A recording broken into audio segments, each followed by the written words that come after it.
You are listening to Milagro, baby. Milagro Grams. International Nino. Mia.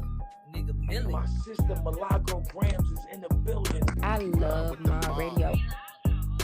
Millie from Mob Radio. Mia. Because Me, you, and Milagro. How you know about Milagros?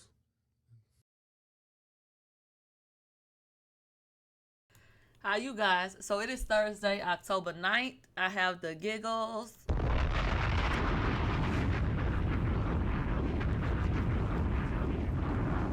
Me and Station Head was sharing a secret with one another.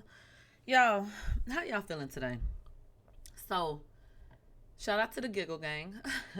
First of all, it is Thursday. I cannot wait for the weekend. Not because I even have anything in particular to do, but because it's the weekend and that's supposed to mean some type of break. Like, what do I even need a break from? Is it monotony?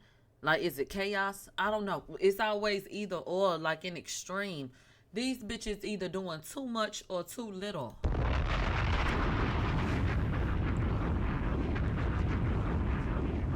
Okay. One or the other. So, it ain't really nothing going on, but it's enough for us to come together. So we have a couple of things to talk about that are going to be a little bit more serious. But then we're going to get into BIA and Cardi and Nicki. Why are those three people's names in one sentence? Because BIA is now doing a press run for her music that's to be released on October 10th. And she's responding to the diss on Cardi's album. Okay, Cardi, who hasn't really...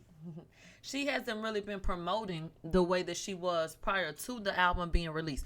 Do y'all feel like ever since the numbers came out that everybody on Cardi team then went and sat the fuck down?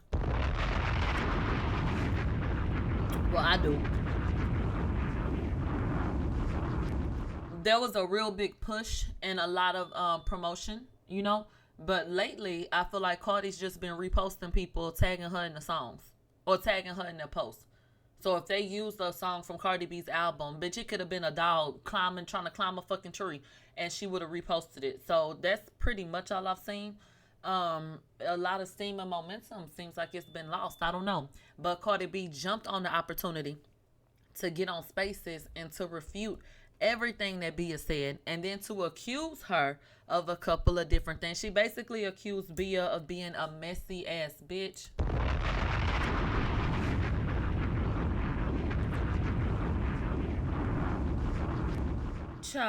And then everybody goes and looks and they say, and who is everybody? Probably a bunch of 12-year-olds. They get up and look and they say, Nicki is not following Bia. They said Nicki was following Bia, but now she's not. And they said, you see what happens when you follow Nicki. What does it really get you in the end? Now this conversation is being had again.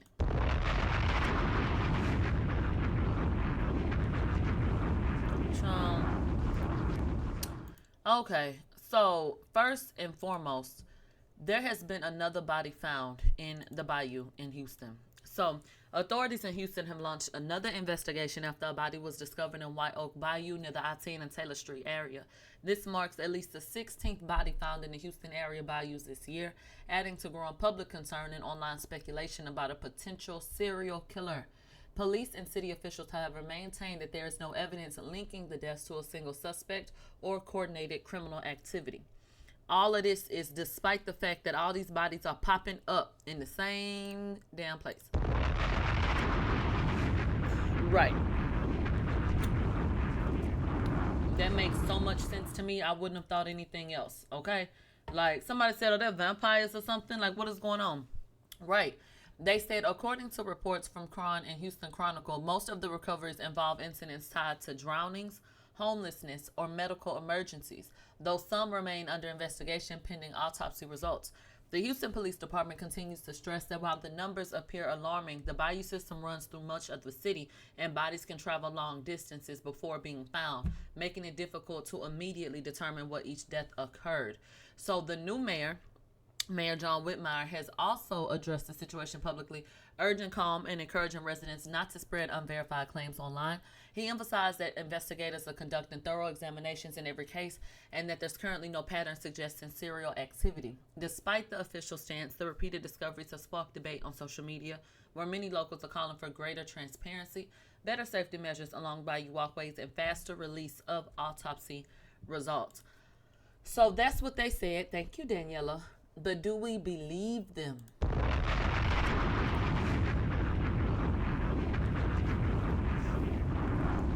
Thank you, Ash. So, I grew up in Houston, and do you see this skyline?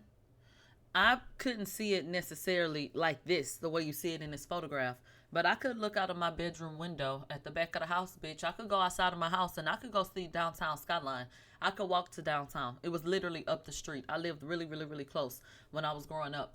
And so when they say the I-10 in the Taylor area, I lived off of Taylor in I-10. I grew up on Shern Street. And you guys know, if you've been listening to the show, that when I was in 6th grade, I almost got kidnapped. And so when I'm thinking about that situation, and I'm thinking about certain streets that after school I knew not to walk down because there would be men grabbing their dicks, standing out in the middle of the street, letting you know you can bring your ass down here, child. You can only guess what'll happen. You take your ass down there.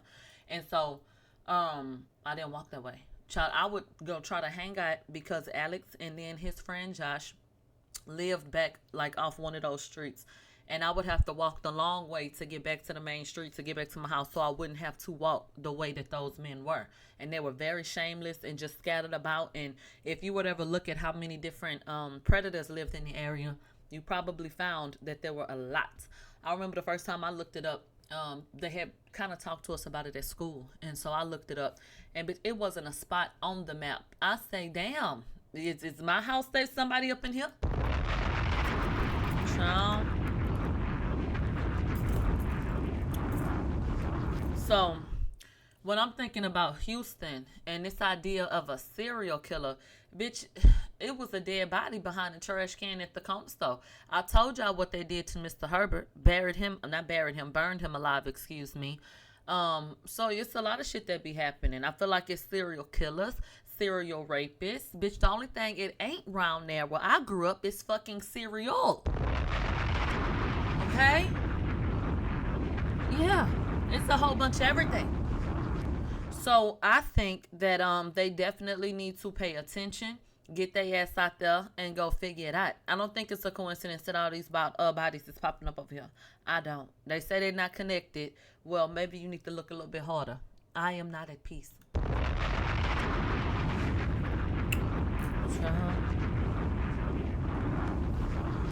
Somebody said that Abby is tea. Thank you so much. I finally invested in a photo shoot. Finally. Thank you. Now, you guys, did anybody bet money on Derrick Groves, the last remaining fugitive of the 10 inmates who escaped from a New Orleans jail in May? Baby, he has been arrested. He was caught 145 days after escaping in the first place. Look at him. This is a picture that went everywhere, not even viral. Like, I don't even think you call it that when it's a situation like this. But this picture was blasted everywhere. Everybody was looking for him except for black people because they said, we don't give a damn, let him roam free. He made it a while. Thank you, CJ. You know, how many of you guys were surprised that he not only got caught? Were you surprised that he got caught? Were you surprised that he was in Atlanta? Babe, what the fuck was you doing down in Atlanta? Child.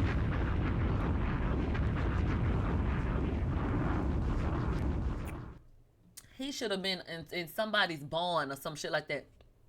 Taking up with some old fat hoe. Taking care of her and her 3 kids and milking cows and shit. She would have never said nothing. You could have got you a job as a janitor down at the school. They said the Black Mecca.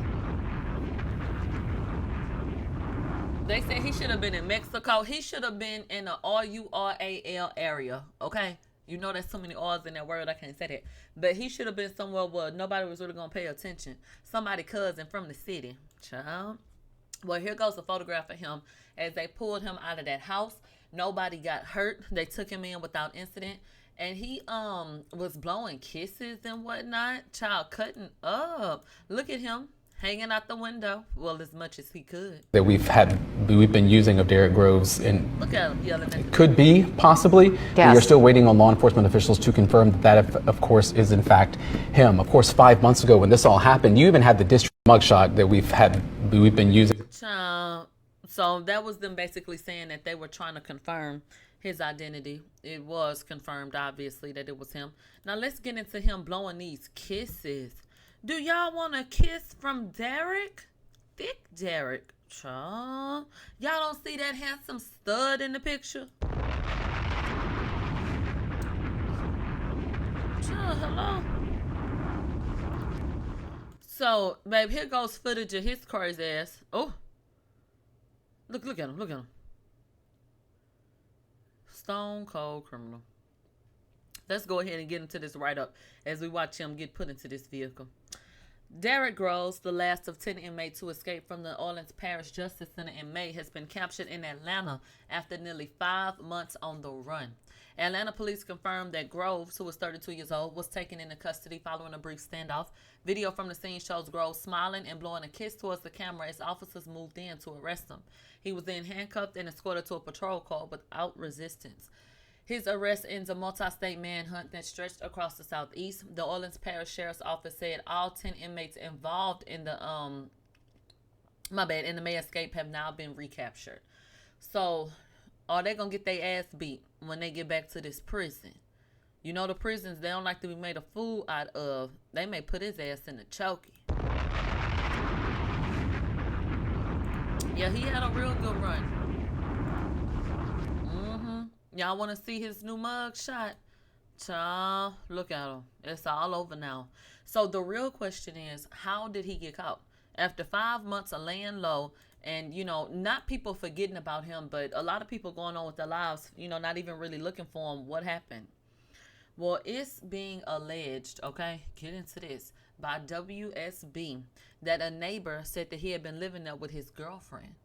Then the neighbor said that they heard Derek and said girlfriend fighting early this morning. Then a few hours later, SWAT converged on the neighborhood in the house. They said, I bet nobody called the New Orleans tip line at all. The girlfriend got mad and told on him. That was reported by WSB, that there was a fight that morning. He had been living there. And then all of a sudden, his ass is now, you know, being caught, arrested, and being shipped back to Louisiana.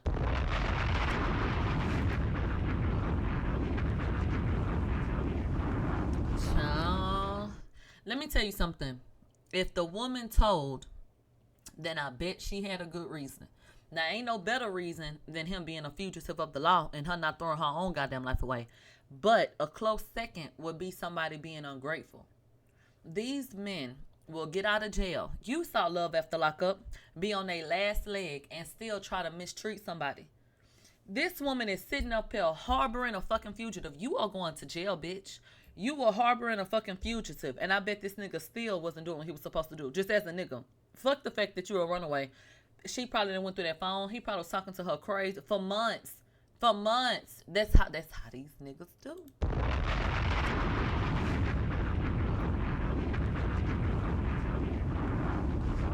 So what she probably said, you know what? Fuck it all. We all going down. We all going down. If the girlfriend did tell, do you think that she understood the ramifications of her own actions? Do you think that she can grasp this fact that, bitch, you're going to prison too? I'm going to be honest with you. Somebody dumb enough to take up with this nigga probably didn't think that far ahead. She probably sitting up somewhere like, fuck. They say she know now. You couldn't pay me to write a nigga in jail, let alone bring him in and host his ass, and he on the motherfucking run, and he one of the top wanted niggas in America. Absolutely the fuck not. So if you had a bet on Derek, it is officially over with. I hope y'all made some good money, but he has been recaptured.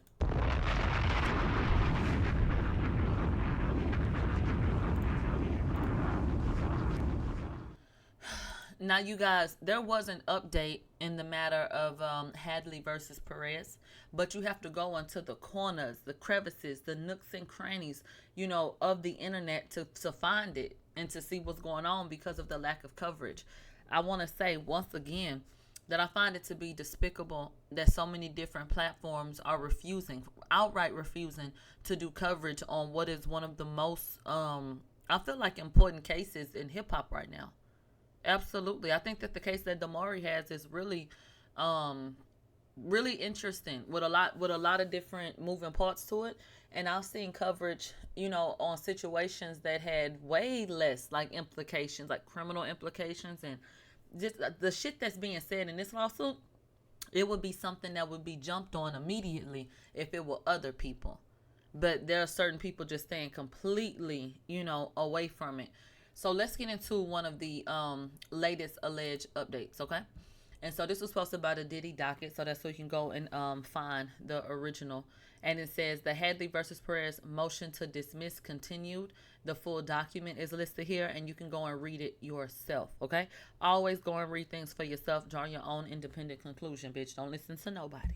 So it says the judge has ruled on the defendant's consolidated motion to dismiss, okay? They said Roc Nation and the RICO claims are dismissed, but several claims survive.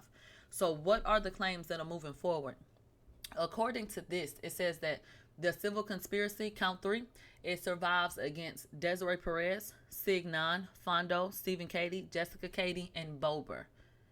Civil conspiracy, they claim that's going to move forward. Fourth Amendment claims survived against Perez, okay, Bober, Fondo, Stephen Cady, and Jessica Cady. False arrest and imprisonment, okay, those claims survive against everyone. I don't see Bober's name listed here. Okay, it says Stored Communications Act. It said it survives only as to Desiree Perez, not Roc Nation. A Federal Wiretap Act and Florida Security of Communications Act both survive against Desiree Perez. So what is it looking like so far? That the different things alleged by Damari in the direction of her mother, they said, yo, we're going to go ahead and move forward with that. But Roc Nation, we're going to take them out of it. Let's get to the claims dismissed. All of these different counts. Now, y'all know I don't fool with the Roman numerals. So get into counts I, X, and so on and so forth. Okay? It says, okay, counts, all of that are dismissed with prejudice as to all relevant defendants. Who are the relevant defendants? They said this includes the Marchman Act claim dismissed as to Bober and others. Roc Nation is dismissed on count XVI, Store Communications Act claim. And then it says all claims against Iconic, Bernstein, CTS Research, Natalie Anderson, South Broward Hospital District, Life Skills, and Odyssey Behavioral Healthcare are dismissed, and those defendants are removed from the case. Outstanding and unresolved issues, counts VII and XI. Claims against the Broward County Sheriff's Office and officers Dennis and Reyes have not yet been decided, as their motion to dismiss was not yet ripe at the time of the order. Whew, everybody take a deep breath, child. After all them X's and I's, how we feeling?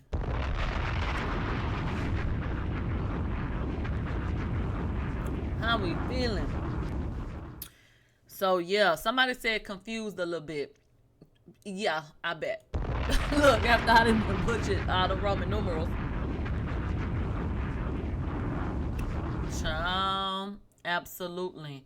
They said ACT was just discussing some of this morning. There's some people who feel like, there's some claims that should move forward against certain people. I'm not going to give too much commentary. That can get kind of muddy.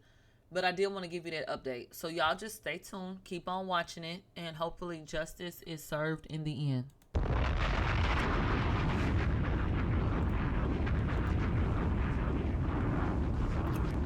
There are some people saying that they feel as though, certain people may be getting thrown under the bus.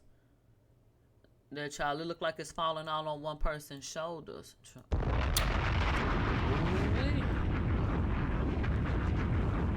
How y'all feel about that? Yikes. All right. Well, Dolly Parton said, I ain't dead yet, you guys. Okay, well, go tell that to your sister. She the one that scared the shit out of us. Here goes Miss Dolly Parton, alive and well. Hey, Natalie, bring your camera over here. I want to say something. Well, today's October the 8th, and obviously I'm here doing some commercials for the Grand Ole Opry, which is why I'm dressed kind of like a country western girl. But before I got started, I wanted to say, I know lately everybody thinks that I am sicker than I am. Do I look sick to you? I'm working hard. Miss Dolly, was that one of them questions that you asked that you don't want nobody to answer? Or you want me to smile and nod and just agree? Or what do you want me to do? You want me to tell the truth? Never mind. Hard here. Anyway, I wanted to put everybody's mind at ease, those of you that seem to be real concerned, which I appreciate. And I appreciate your prayers because I'm a person of faith. I can always use the prayers for anything and everything. But I want you to know that I'm okay. I've got some problems, as I mentioned, back when my husband Carl was very sick. That was for a long time. And then when he passed, I didn't take care of myself. So I let a lot of things go that I should have been taken care of. So anyway, when I got around to it, the doctor said, we need to take care of this, we need to take care of that. Nothing major, but I did have to cancel some things so I could be closer to home, closer to Vanderbilt, you know, where I'm kind of having a few treatments here and there. But I wanted you to know that I'm not dying. Did you see that AI picture of Reba and me? Oh, Lord. This AI or some other AI or this AI? You kind of moving like AI. You say it's October 8th? Is it? I don't know. You posted this yesterday? I don't, Miss Dolly. I don't know. I mean, they had Reba at my deathbed, and we both looked like we need to be buried, but then I thought, oh my Lord, but if I was really dying, I don't think Reba would be the one at my deathbed. She might come visit me earlier, but anyway, there's just a lot of rumors flying around, but I figured if you heard it from me, you'd know that I was okay. So anyhow, that's what I wanted to say. And I'm not ready to die yet. I don't think God is through with me, and I ain't done working. So I love you for caring, and keep praying for me. So, I'm confused, but okay. God bless you, Miss Parton. They said Jolene done got her. Because what the hell going on over here? They said that's definitely her. They said she was over-explaining. She sounded like she out of breath. Reba done caught her stray. They said they don't trust it. It's giving AI. They said, girl, not Jolene, Beyonce. They said, Child Dolly been gone. Don't do that. Don't do that. So listen, I love me, Miss Dolly. I'm glad that she's okay. And God bless her. I hope that she stays safe. She says she's not done yet. You know, she still has work to do. I hope that God agrees. God's will be done. Amen. Amen. All right. All right. Let me remind you to support the channel, and then we'll be right back, okay?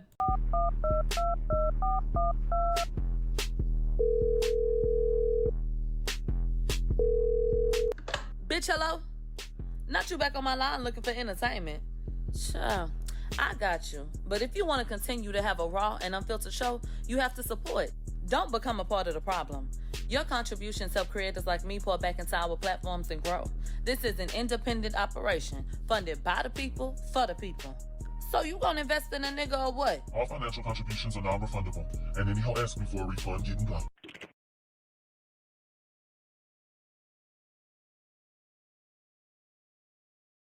Hey, we're back.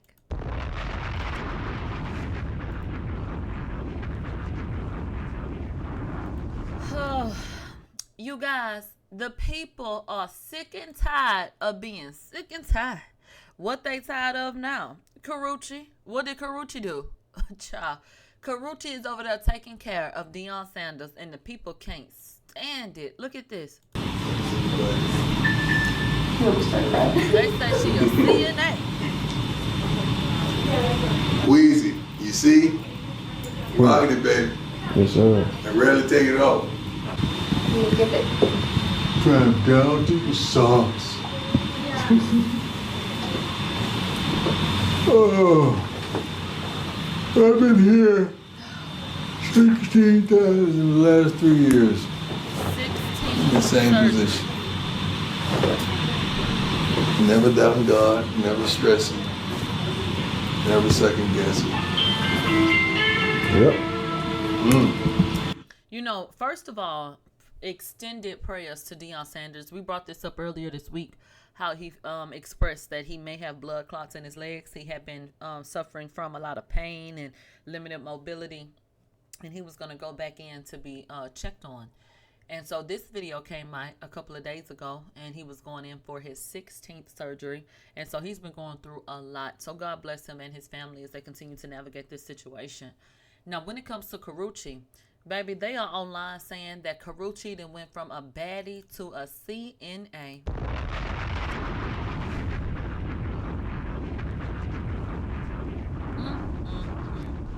What you say about it? You know, Karuchi has been visible in these videos that we've seen, because other than that, I don't think people were too privy to what these two had going on. There was some rumors in the circles that, you know, those types of women ran in, but to the everyday person, nobody was kind of clocking them. I don't think anybody too much cares now, but for the people pretending to, they don't like the age gap. I'm going to be honest with you. Once women and men cross a certain threshold and they fucking with each other, baby, it's above me now. Karuchi is a beautiful young woman in the grand scheme. But when we talking about spring chickens, she ain't one of them, okay? So if a woman over 35 years old wants to talk to Deion Sanders, who's, how old is he? However the fuck old he is, I feel like at that point, you pretty much who you are. You a grown-ass woman, a grown-ass man in this world. If you want to date somebody, they say he about 58. So she's almost 40 years old and he about 58. Who cares? If it was a 58-year-old and a 20-year-old, then I'd be like, what the hell going on? But at 35 years old, baby, you can rent a truck. You get you some good insurance. You know, you ought to have a primary care physician, you know, have a career. I mean, she's a literal grown-ass fucking woman in this world. So the age gap, it doesn't bother me, honestly. I don't think twice about it. When it comes to her relationship with him, I will say this. I don't think that Karuchi will be taking care of one of these broke niggas out here out of love. I do think that his lifestyle and who he is an incentive, yes. But do I think she cares for him? Let's throw this in the mix. Is it possible that somebody can really care for someone and keep their word of being present even when the days aren't the best? Even when it's not sunny outside? I think people are so used to seeing the glamorous side of shit that seeing somebody on somebody's bed or at someone's bedside taking care of them, you looking like, well, why she over there has to be a reason. What if the reason is that she cares about him and she wants to be present for him? Karuchi lost her father not too long ago. Imagine that type of grief. Maybe there's a part of her that wants to be present for this man while he's sick and care for him in a different way and kind of just show herself. You know, sometimes when you have tragedy in your life, you look at life differently and you understand that it comes and it goes very, very quickly. So maybe she does truly, you know, want to be by his side. Somebody said, girl, it's the motherfucking money.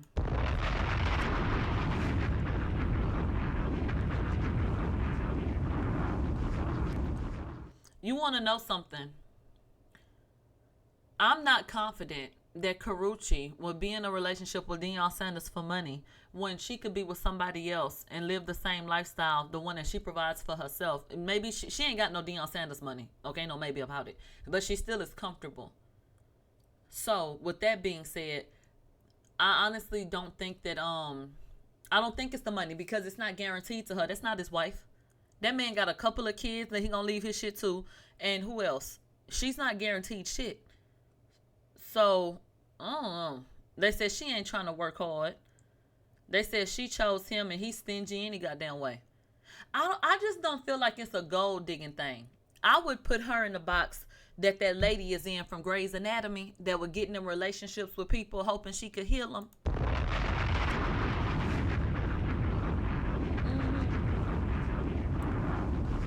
Y'all know the one I'm talking about. I honestly feel like they said, Izzy. Yeah. And especially with her father dying recently, I feel like I can absolutely understand why she would be compelled to try to be as present as she could be and to let him know that she cares for him and that he's not alone. But what the fuck do I know? Karuchi, if you like it, I love it. You know, that's the relationship that you're in. I hope it's not just for money. Could you be in a relationship with a man and he ain't promised you nothing and he missing some toes and got blood clots and sick as a damn dog? Would you do that? You hoes. It's a lot of people who do it. Never mind.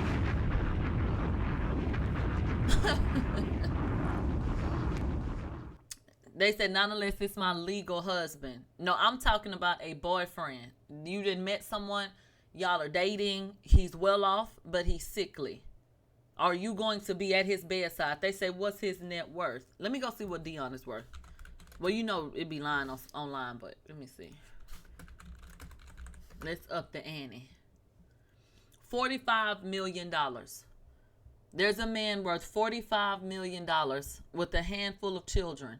But he is very, very sick. Very sick. You're not married to this man. Nothing is guaranteed to you. But you are dating this man and y'all doing what y'all doing. Is that a relationship that you would be in? They said if he's stingy, no. They said Dion is worth more than that. I'm sure. You know these numbers always wrong. But let's just say it's 45. They say unless she get an allowance. They said probably not. They said, what would y'all be saying about her if she left this quickly? Somebody said, I'm willing to take that risk.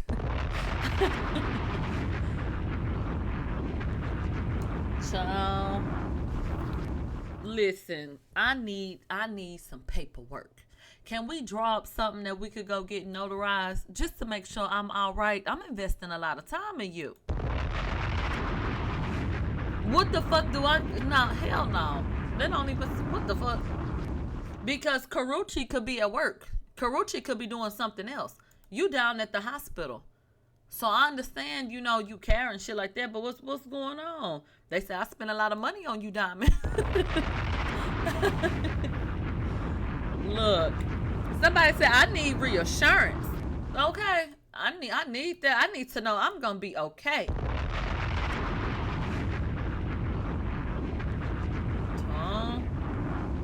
I see someone a little into this. They said, it doesn't matter how much he worth. This is why celebrity relationships never work. Why they don't work? Why they don't work? What the hell are you talking about? They say, who's to say he ain't paying for her company? Y'all saw that alleged message from Sweetie. How much the girls be making off Jadon?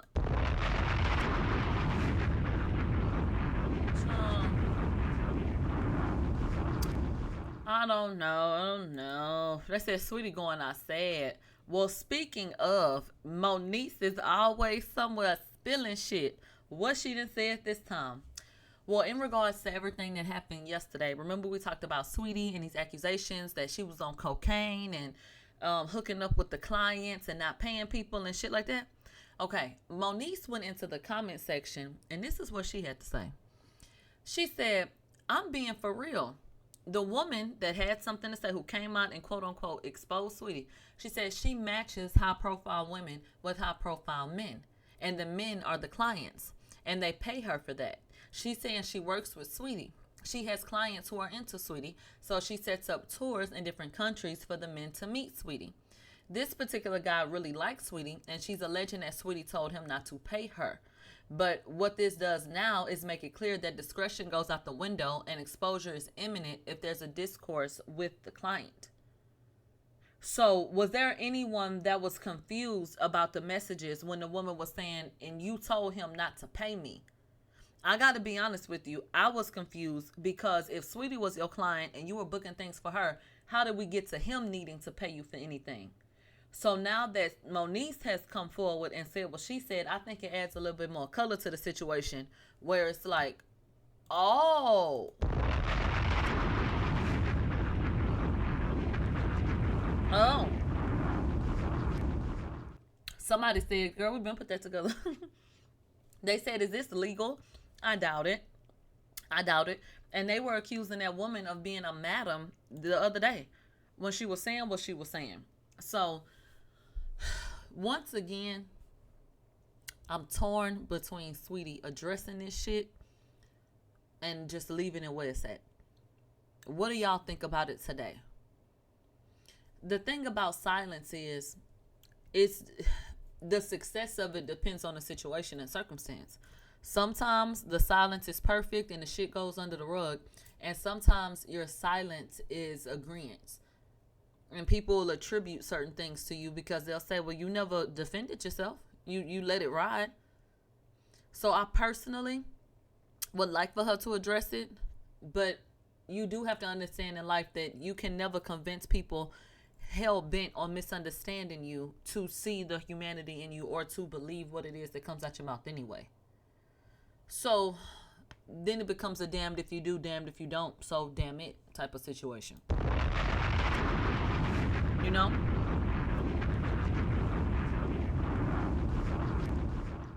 So I hate what looks like a pattern with Sweetie, but she doesn't have to address anything and give it more life.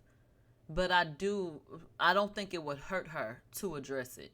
And there's a larger part of me that wishes that she would, because these are very negative, lowbrow things, in my opinion, that hurt her reputation and her brand.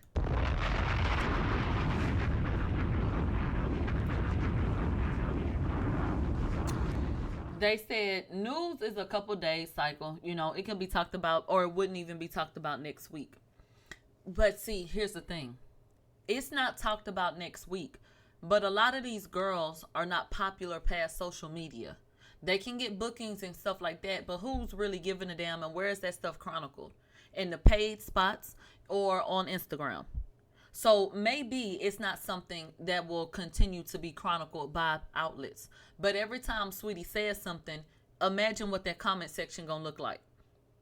On Twitter, on Instagram. Every time she tries to go left, imagine how many people gonna say you should have went right because remember you did this, remember you did that. Like, it's gonna be this barrage of shit from now on. And it's coming from every direction. So they said don't nobody really care what Sweetie does or who she does. They said it's giving a silent hate train on her. Is this pretty punishment at work?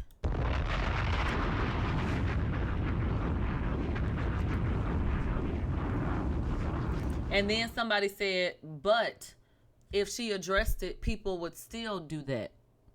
And that's why I said, damned if you do, damned if you don't, so damn it. I agree. So, Sweetie, whatever you do, girl, okay. I mean, I don't know. How do I feel about Sweetie at this point? I feel like I want her to be great, but now I'm intrigued. Like, who are you and how do you be giving it up? Because, child, it sounded like you ain't no good. What's going on, girl? I don't know. Now, Tia Kemp, there was a video that I streamed yesterday, and I talked about Tia Kemp and he came. The reason why you'll no longer find it on YouTube is because YouTube flagged the speech of Tia Kemp. They said that Tia Kemp was being hateful and harassing. Her comments about the perks and shit like that, they was like, So they took the video down. Okay. Do y'all see Tia up there dancing and shaking her behind and shit like this in the kitchen online? And this the one that's calling E. Kane childish and saying everything that she's saying, girl.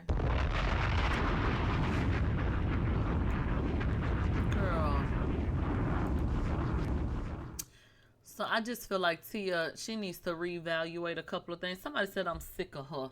They said her teeth are graphic violence. She looks a fool. Somebody said. They said she's a bird. I keep on telling y'all that. Somebody, Granny.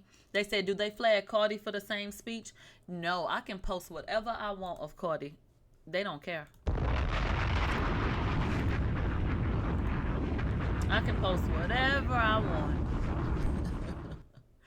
But Doja said Fortnite can't. Baby, Doja Cat has some new skins on Fortnite, and they went online using her likeness and said mother of Rose toys. And they also posted a whole bunch of different rose emojis. Well, rose toys, to a lot of people, are a sexual toy used to masturbate. And so Doja Cat comes out and she says, oh, I don't appreciate that. Do not ever sit up and use my motherfucking picture for no shit like that. Look, she didn't call out Fortnite. So she said, I told them not to, man. That's not even me. I said this yesterday and then said, don't post that. And then they said me when I lie. They said me when I wish that somebody tweeted something like this to a bunch of kids. Okay? And so Doja Cat, for once, it seems like she's aware of her surroundings. She's reading the room and she understands, you know, how bad this could look. She knows that kids play this game. And so she says, look, they came to her with it and she doesn't want to be seen as someone promoting anything sexual to children. Do y'all believe in the authenticity of this situation? Or do you feel like this is just another ploy? I really don't. I feel like they did something. I feel like these different companies, child, have y'all seen them conspiracies about the Disney movies and what's really, you know, hidden in the art style and stuff like that? There are a lot of different things that people will try to depict to these kids to get them to, you know, subconsciously see and absorb and take in all of these different things that they ain't got no business being aware of. So is it possible that somebody over there thought that this would be funny? They said grooming is what it's called. They said, is it possible that someone posted this, you know, feeling like, I don't give a damn, I want the kids to see it, and that Doja really had a problem with it? Yeah. And I'm glad that she did say something. If she didn't do it, the reason why I think it's real is because the industry is so corrupt and they want to hurt the kids. So somebody speaking out against it, I feel like, okay, yeah, that's authentic, because they don't want you to say nothing about that. They want the kids to be corrupted. So I appreciate her saying something and making it clear that, you know, no, I did not want them to post it. And I did not want that to go out to kids. And Doja does have a quirky sense of humor, but I do believe her when she says, I told them yesterday, I said, do not post that. That's not my style. I wouldn't come at the kids like that. Don't post that. I do believe that. Whatever the case, the lasting impression is that we don't want to be putting those types of ideas out to children. That I can stand behind. Real or contrived, you know, I like the fact that we're saying no. They said, or is it PR? I think Doja is beyond being saved. Okay, PR wise, I think that the impression that people have of her is just that.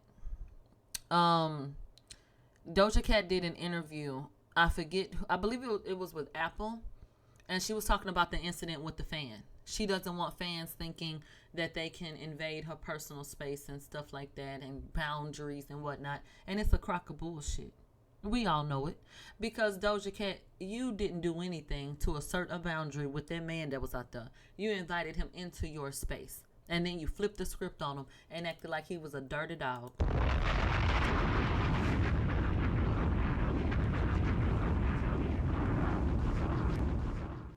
See, when someone is willing to misrepresent a situation like that, I feel like, babe, you need to keep your distance.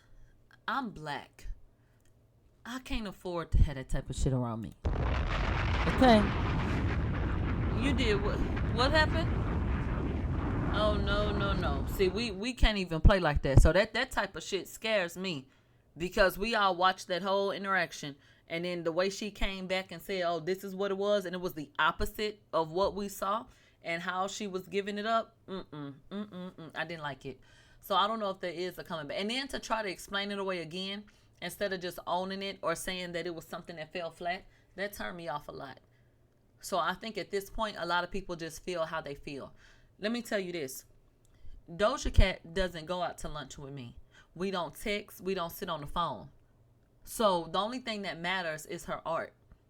With that being said, I appreciate her as an artist. And that's where she gets my attention. I don't pay attention to Doja Cat otherwise because I told you I don't relate to her.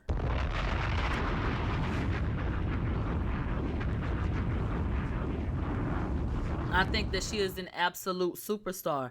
But after she gets done performing, you know, I'm tuning out. I'm tuning out and I'm gonna let her go on by her way, and I'm not gonna worry about what Doja doing, cause Doja ain't finna be worried about what I'm doing. She ain't know where I be at, helping none of the little nigga children.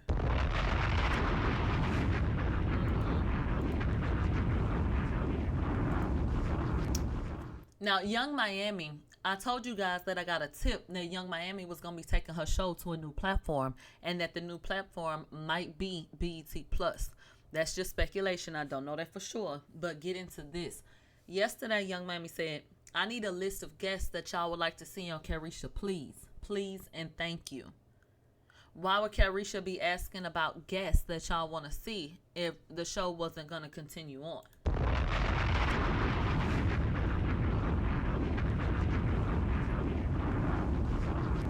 So do I think that there may be some truth to those rumors that she signed a new deal and that, you know, she'll continue trying? Yeah, I do. The saving grace of Young Miami's Carisha Please is how pretty it is. You cannot beat money, and I feel like quality. It is a very quality production in terms of the cameras and the set, and even her, the way she's styled and sitting up there looking all glossy. And I mean, even if you ain't even listening to what's being said, everything looked like butter. It looks real good. It is beautiful. I think that her set is just one of the most beautiful that I've seen for a little setup like that. And the cameras and everything is just so nice. But when it comes to the quality of the show itself, of course, one can't get better unless they try. But I don't think that anybody should be doing practice runs on the American people. There are people that really deserve that platform that are not going to get it simply because Young Miami is more popular.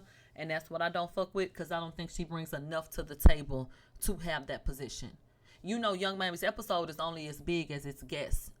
You know, the episode is only going to be as viral as, you know, I'll put it to you like this. The nastier the guest gets, the more viral the goddamn clip gonna go. And that's gonna be what draws the people over there. Not because it was a profound situation or conversation. Not because you learned something. Not because there were gems that you could take with you. Because it was some nasty, wild, you know, kind of freaky shit.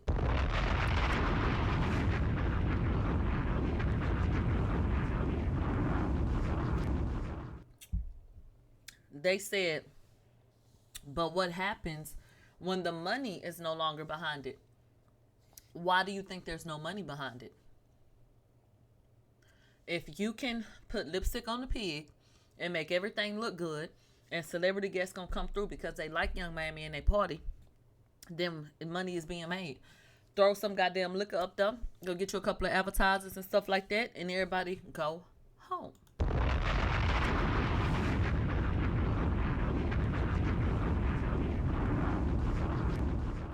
They said, don't nobody care about these people like that no more. It's too much drama. You know what I think? Too much drama and not enough product. These people coming to sit. First of all, who in the hell do these celebrities think they are? Y'all thought that y'all was going to come and take the voice of the everyday person? You know why celebrities are interviewing celebrities, right? Number one, because they're unoriginal and they have nothing else to do. Everybody became a podcaster when the world shut down and was selling ass for $1 on OnlyFans, okay? Because they couldn't figure it out. They're not real artists. So these people decided, let me get a mic because it look easy. And then they sit up and they run their mouth all day, but they're not really doing a good job of leaving a lasting impression. Celebrities don't want to be challenged. So I think in their minds, if you're my peer, you gonna handle me with care. You know, so I'm gonna get to play with you and give the illusion of opening up when I'm really not saying anything, because this is a girls and boys club. And we don't want to let the everyday person in. They've gotten too much power. They've gotten too much of a voice. And I honestly do feel like that. People being able to get famous, get any type of notoriety, get endorsements, get money, and start living like celebrities off of giving their opinions on celebrities. Do you think that they're happy with that? No. And they can't control your opinion? Absolutely not.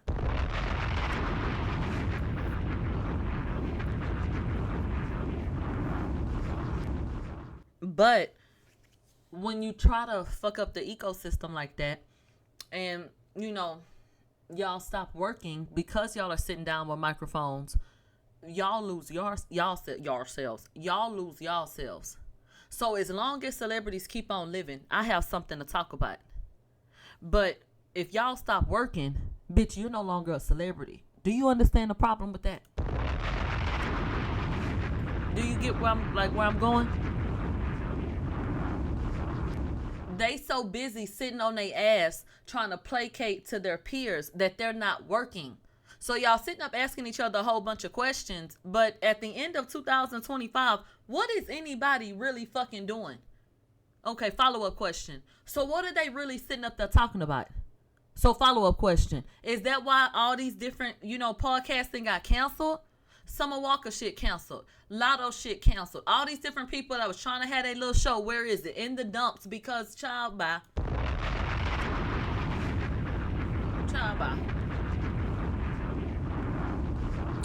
So everybody needs to get their ass up and get to work. That's what I think.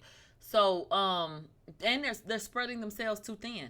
Now let's go ahead and get into Young Miami's website. Look at this. This is her promoting some of her products online. What's up, y'all? Welcome to CarishaPlease.com, where we got red cups, games, shots, and we bring the vibes. Carisha, please. Carisha, please. Carisha, please. Carisha, please. Carisha, por favor. Don't leave my website without putting the point, period. Carisha, please, bye. Oh. What's up, y'all? Welcome to Carisha. Okay. Everything just seems so airheaded these days. Like this, I feel like this is something a teenager, 15, 16-year-old trying to sell their little bundles on Instagram or something like that. It just everything feels all over the place. Okay? Everything all at once. I'm happy for Young Miami because she's found a way to make money for herself. People really like that game, and the cups and shit just makes sense to go with it. Get you a little drink, get you a little 1-2. But I just feel like y'all be doing shit to do it. Like, y'all just need something coming in, so let me try anything. Like, girl, hello.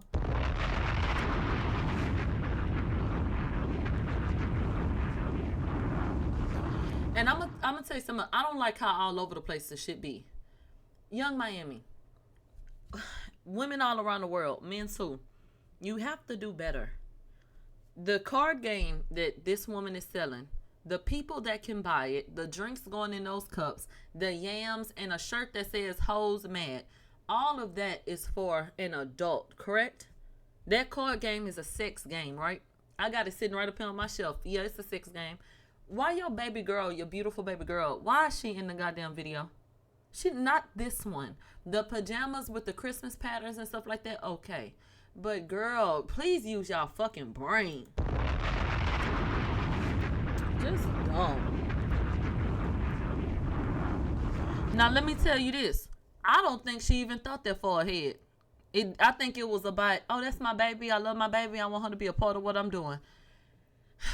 When you know better, you do better. So hopefully somebody will put it out there and it'll reach your ears.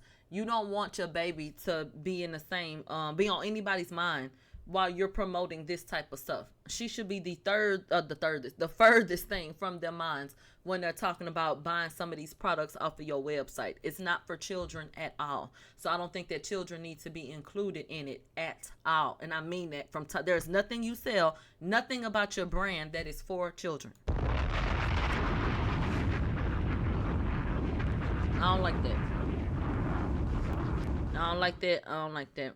They said it might be a rushed promo because her show that's about to hit the market. I don't give a damn.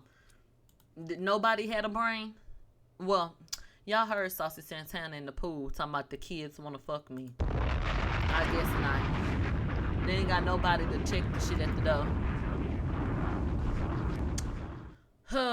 Well, speaking of everybody doing some of everything, Angel Reese is going to be the first ever professional athlete to walk in the Victoria's Secret fashion show. Are you excited about that? Are you happy for her?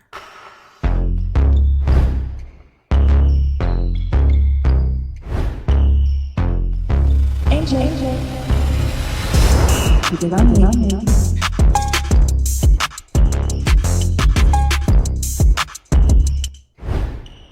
And let's take a look at these different pictures. I see somebody saying she looks good as fuck. Congratulations to her. Good for her. That's cool. They said she has the look. They said, can she walk? Child, you know, supermodels be in these shows. We'll see. They said, I can see her slithering down the runway. Somebody said Victoria's Secret ain't even hot no more. I think a lot of things have changed post-COVID. But I still think that Victoria's Secret is something that people love, and that the fashion show is something that people look forward to. Angel Reese was online recently, and someone asked her for the 100th time, do you want to be an Instagram influencer or a basketball player? And she said, you know, with the money I'm making, shit, I ain't choosing. I'm going to do both. And when the WNBA is disregarded the way that it is, and there's such a stark difference in the pay, the respect, the attention, the everything, what are these girls supposed to do? What are they supposed to do? I think it's really good that, I'm going to put it to like this. When I was growing up, and I don't know how it is now, but when I was growing up, if a woman was playing basketball, if she wasn't super feminine with a boyfriend, a lot of times people thought that she was a lesbo, an Uberdyke. And a lot of the girls were. And there's this stigma around women in sports, let alone female basketball players. So to kind of break that mold, for me looking at the situation, and for her to be seen as someone that's sought after, and for her to be able to use her femininity to make money and model and stuff like that, I feel like that's a nice change from the way that they do these women. How many times have they thrown these women from professional basketball up and talked about how ugly they feel like they are and shit like that? So if Angel is going to get different opportunities, I feel like that's good. The men in sports get so many. So, you know, if that's what she wants to do and she's young, you know, go for it. Because, girl, one day your body ain't going to look like that. Work it now.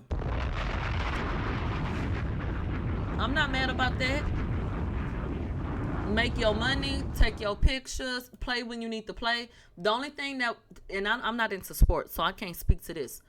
The only thing I would say is, I hope when you get on that court, you ain't half-stepping in no way, shape, form, or fashion. You can't be having all these extracurricular activities and your ass not dominating and you're not one of the best. Don't forget what got you here. So I cannot speak to how she does because I don't know shit about sports. But that would be my only thing if I was somebody who was a fan of Angel. That the basketball and that goal was not lost with you trying to, you know, flounce around and shake your ass all the time.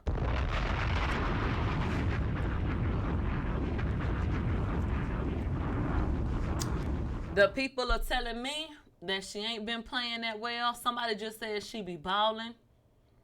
You know, I don't know what to believe when it comes to Angel, because sometimes people say she doesn't play well. Then they'll come back and say she had a phenomenal game. Ain't nobody playing better than her.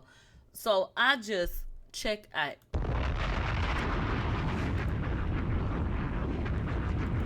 Is you is or is you ain't. They said the WNBA players are beefing with the owners because she was exposed talking shit about players, especially Caitlyn. They said she only the lead in rebounds because she catch her own rebounds. They said pull up her stats. I ain't gonna be able to read them.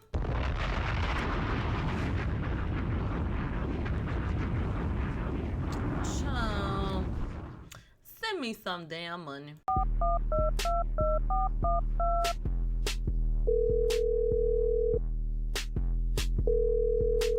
Bitch, hello? Not you back on my line looking for entertainment. Sure, I got you. But if you want to continue to have a raw and unfiltered show, you have to support. Don't become a part of the problem. Your contributions help creators like me pour back into our platforms and grow. This is an independent operation funded by the people for the people. So you gonna invest in a nigga or what? All financial contributions are non-refundable, and any hoe asks me for a refund, you can go.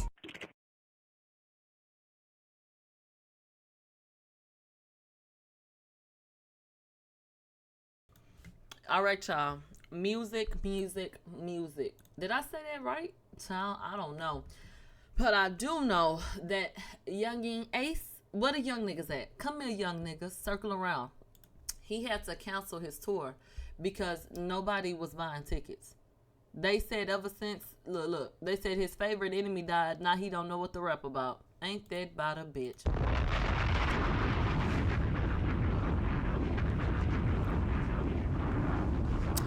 They say NBA YoungBoy and took all the money. Child, these men got popular during a certain time, doing some very vile things, speaking ill of the dead. And I think that everybody has seen the consequences of that type of behavior. Everybody locked up or fighting for their freedom, you know? And everything is so tough out here. The cost of living, just to name one thing, that people want to vibrate high. They want to listen to something that uplifts their spirits. They don't want to hear all that pow pow, kill them dead ass music you niggas be making. Especially, you know, when that time is past and them ops say all this and they don't even know them niggas. Get the fuck on.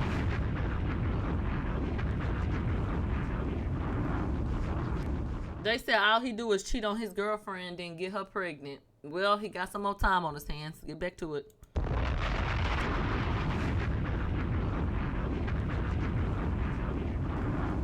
They said he's responsible for a lot of death in Florida. He's banned from his own city. What a fucking shame.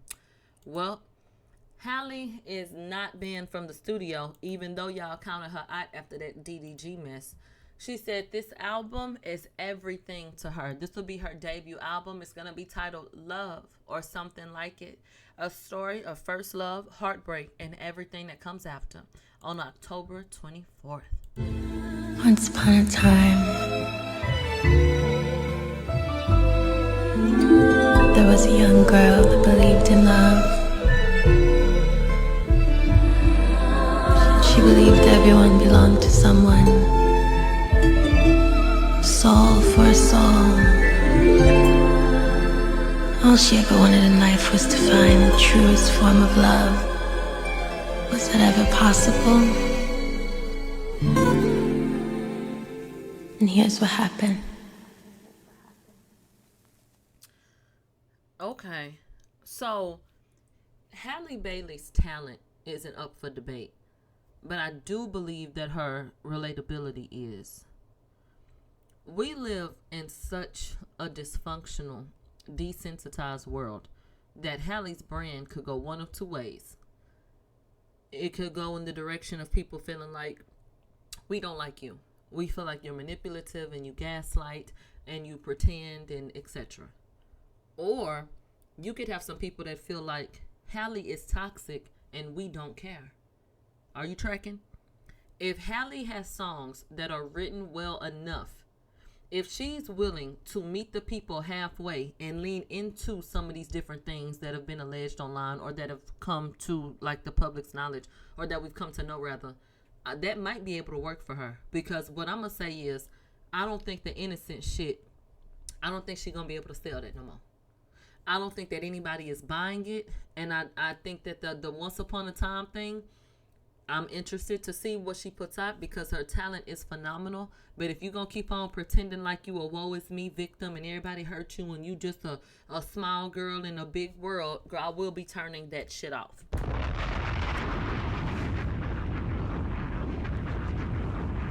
Okay. Somebody said, you know, seriously, who is this album for? Who is her audience? I think that this will be a great time to assert that. And I don't think that she needs to come out and say I'm a terrible person and I'll slap a nigga and do this and that. But open up a little bit. Like you said in all them videos that they made a compilation out of in DDG's community group on X. You ain't that perfect. You ain't as sweet as we think. Let's see some of that. I want some type of accountability. I want some good ass lyrics. I want to feel it.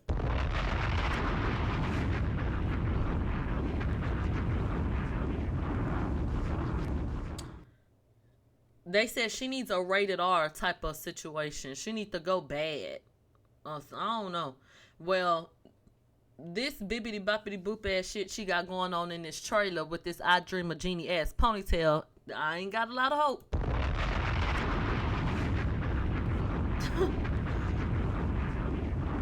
So I don't know. They said DDG will be harvested down to the bone marrow to fuel her career moving forward.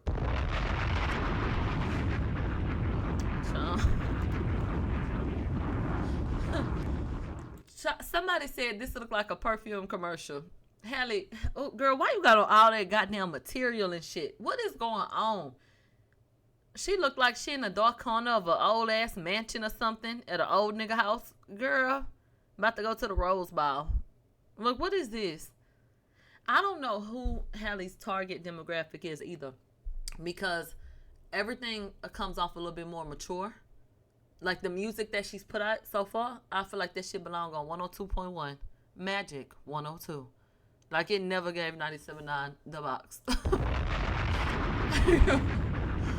I don't know what the fuck be going on over there. Hey, child.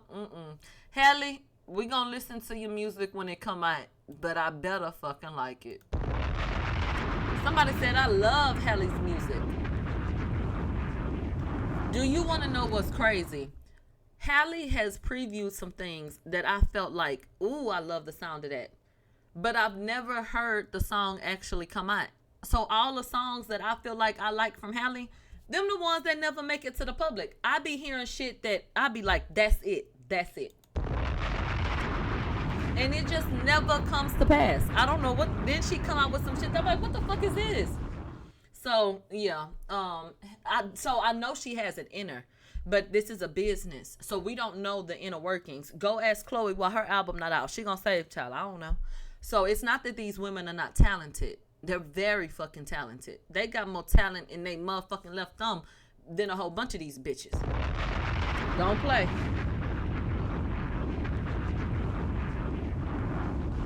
They said, you know, they get them good songs to Beyonce. Ooh. They said, oh, this is interesting. What do you think about this? They said Halle Bailey belongs in that lane with Lettucey, Jill Scott, and others. That's her true audience, but her age says otherwise. Do y'all think that Halle's too young to appeal to that? Honestly, if she would present herself differently, I don't think that would be a problem. There's a young man I want to show you that I feel like he's making room for himself. He's not waiting on someone else to open a door. Hold on. Let me go and find him really, really quickly. And one of my favorites is Johnny Taylor. So when I heard him singing this song, I was like, oh, who is this? Give me 2 seconds. I'm going to find it. I had posted him not too long ago. Okay. All right, you guys, look at this young man.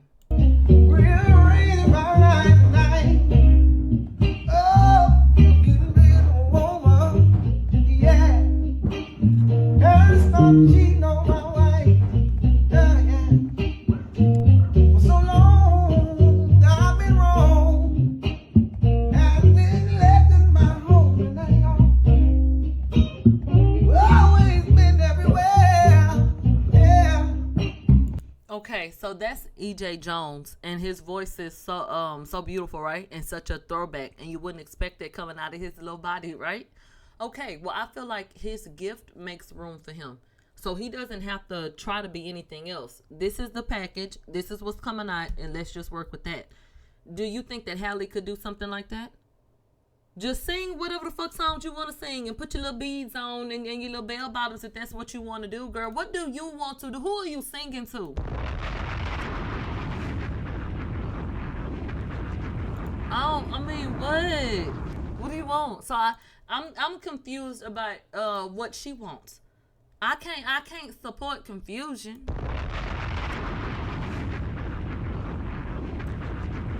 They said they said young nigga blues is marketable. Child, no, that's right. Especially after Sinners. What she need to do is go back over there with her sister.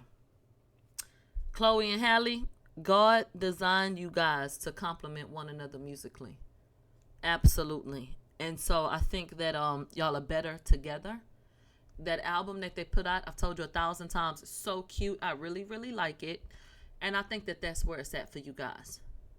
Because y'all are so talented and because the industry is so divisive, I'm sure 1,000 people told y'all, you should do this on your own.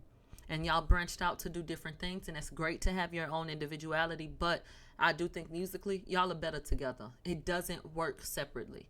As talented as y'all are, it just does not work. So I think y'all need to go back to locking arms and leaning forward and shit.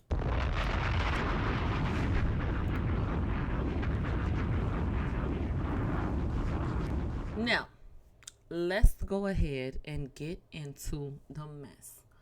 So let me tell y'all what's been happening. BIA is doing her press run because she has an album coming out. And everybody looking at BIA crazy because the Cardi situation came up. You know, Cardi dissed BIA on her album, and BIA's finally addressing it. So now everybody's in an uproar wondering why BIA is addressing it. And then Cardi goes on Spaces, you know, calling herself exposing BIA, talking about who's beneath her and what she needs to answer to and what she doesn't. And all of this shit is so hypocritical and stupid. It pains me to even have to get into it. Cardi, at this point, I feel like just go ahead and check out.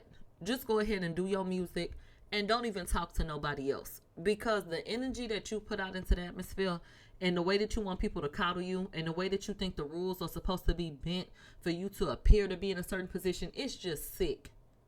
To dismiss BIA, first of all, if you didn't like BIA's diss to Cardi B, that's your own business. I can't make you like it. But to try to act like BIA on that one track ain't out rap anything Cardi has ever done is crazy. It's crazy. I feel like BIA got her 1 and 2. I feel like she did a good job, but because it was BIA, y'all don't want to give her credit. Okay, cool, whatever. I'm gonna support who I want to, so that never, you know, changed how I came at her. Then JT comes along. She goes in the booth like y'all want the girls to do. She does a good job, but y'all dismiss her. Cardi cannot meet these women where they are, and because she has more numbers, not respect or lyrical ability, because she has more numbers, y'all let her sit on that to be up on this pedestal and act like she don't have to come back at these girls. Well, you've already acknowledged that Nicki Minaj is not your peer, so who does that leave? The women that you open the doors for. Would I say she necessarily opened the door for BIA? No. I don't consider them to be the same type of artists. But I think in the grand scheme, so to speak, yes. Because you came in with a wave of. Like, I do think that people feel like you can be marketed because women are more marketable than what they felt like women were back in the day. So in a way, yeah, but honestly, not really. No, but they gonna tell it like she did, so just whatever. Whatever.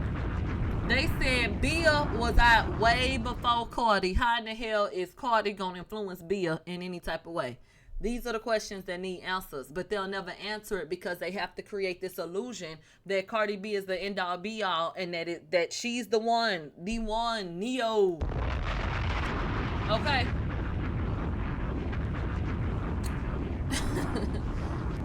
You know, in my opinion, BIA is very talented and respected in her field. And that's why she can get collaborations with and go toe-to-toe with some of the premier artists of her generation. I don't think you should take it lightly that bitches was going head-to-head with fucking Jermaine Cole. Hello? And she's a great writer. She is. You know, sometimes it just takes that one hit. You know, BIA just needs that moment. She hasn't had that moment yet for the type of commercial success that I honestly feel like she's due. But that doesn't change the fact that she's talented and that she has something to offer. Not for me. I'm a fan of BIA. And that's without a beef with anybody. I've been a fan of BIA's music. And I'm going to continue to be. And that's just that. So I'm excited about her project coming out October 10th. Let's make sure we understand that. October 10th.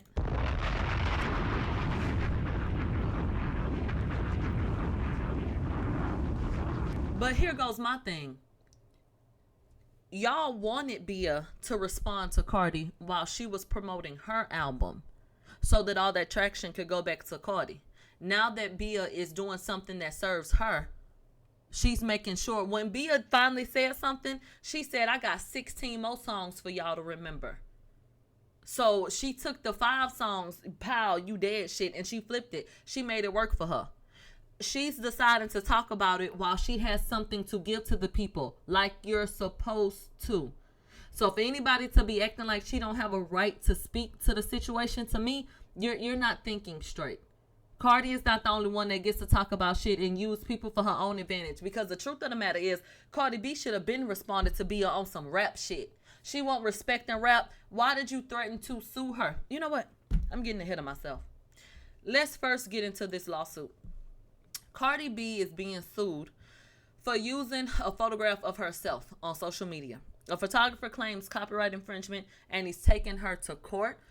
He's seeking an unspecified amount of money and damages, and he says, I do want a jury to come and take a look at this and decide if this bitch is guilty or innocent.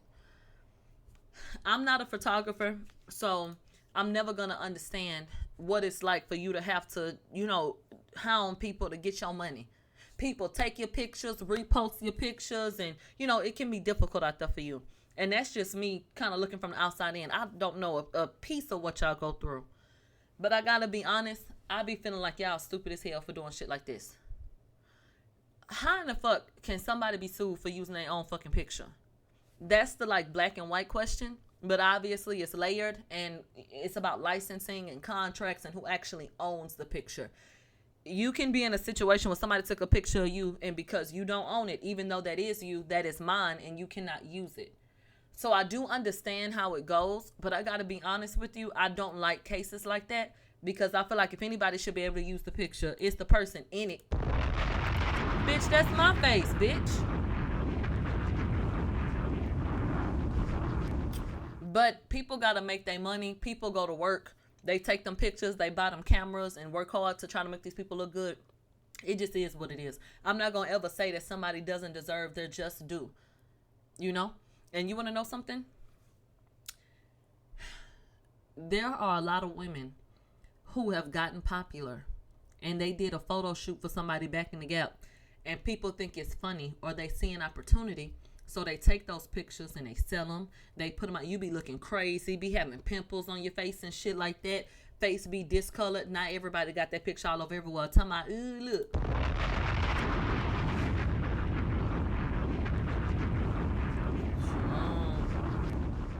So, I don't like cases like that.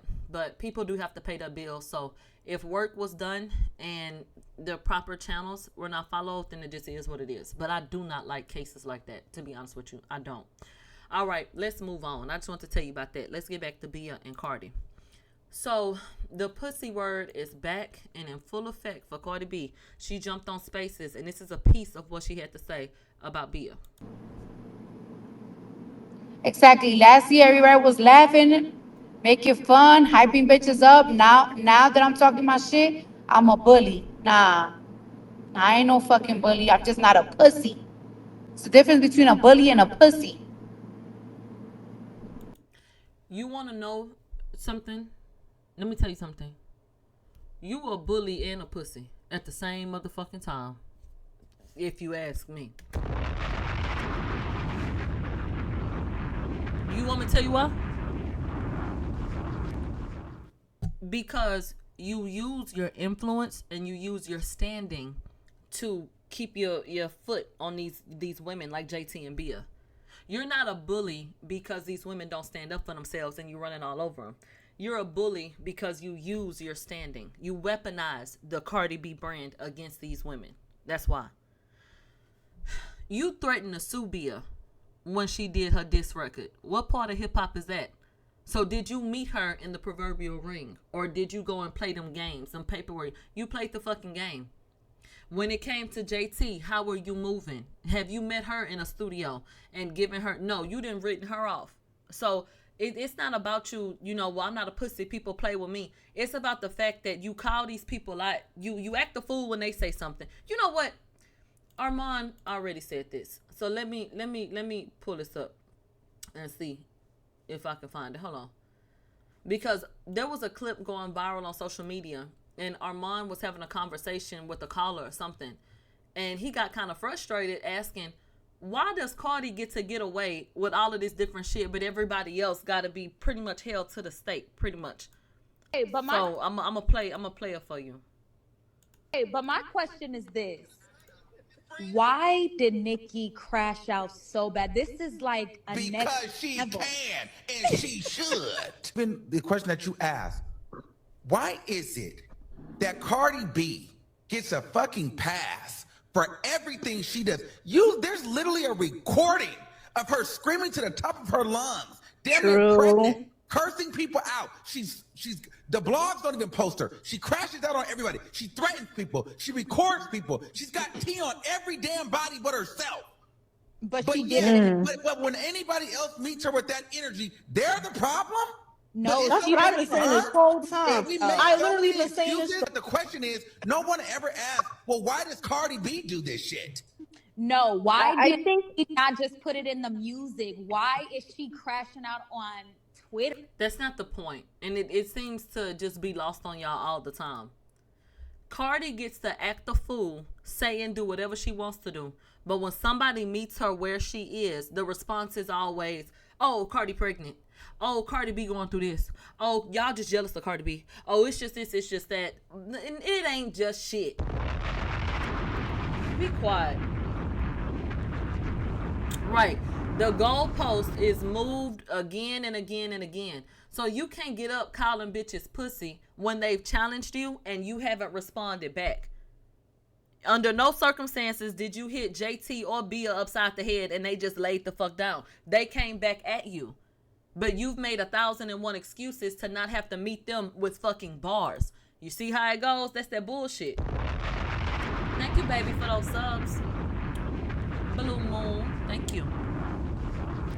Right. And then you act like you don't see it or it's beneath you and whoop-de-whoop-de-whoop. And I feel like that shit is lame. Now let's go ahead and get into some of what Bia said. I'm going to read it out to you and then play the clip because for YouTube, I think I'll have to remove it for copyright purposes. So, in one instance, Bia said, what am I supposed to do? Keep rapping with Partisan? I'm not about to keep going back and forth with you and the writer. Oh. She said, I'm glad that she could get that off, but overall, I knew it was coming because this is rap. I'm competitive. So I diss you and you diss me, but you diss me and I diss you. Okay? She said, let's be very clear about how this goes. And then she said, it was like a thing that we know what the reasons were and why it was all happening. So I'm like, it's part of the game. It doesn't really make me feel no type of way other than like, it's not true. So Bia basically felt like, look, Cardi doesn't even write her own music. You know, so me coming at her, who am I really coming up against? And then I'm not finna create this hyperfixation on her and make my career about her. So if she ain't gonna say nothing back and she gonna play it how she did, I'm moving on.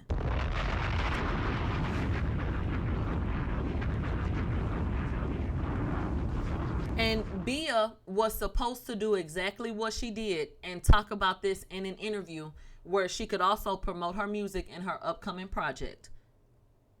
Y'all act like y'all don't want to know her perspective, but y'all dying to see what the fuck she said, and that's why the clips all over everywhere. So she did right.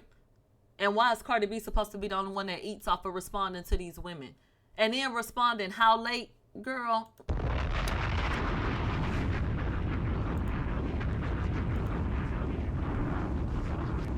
So Ness or Nessa, what's her name, you guys? She's with Kaepernick. Shout out to her.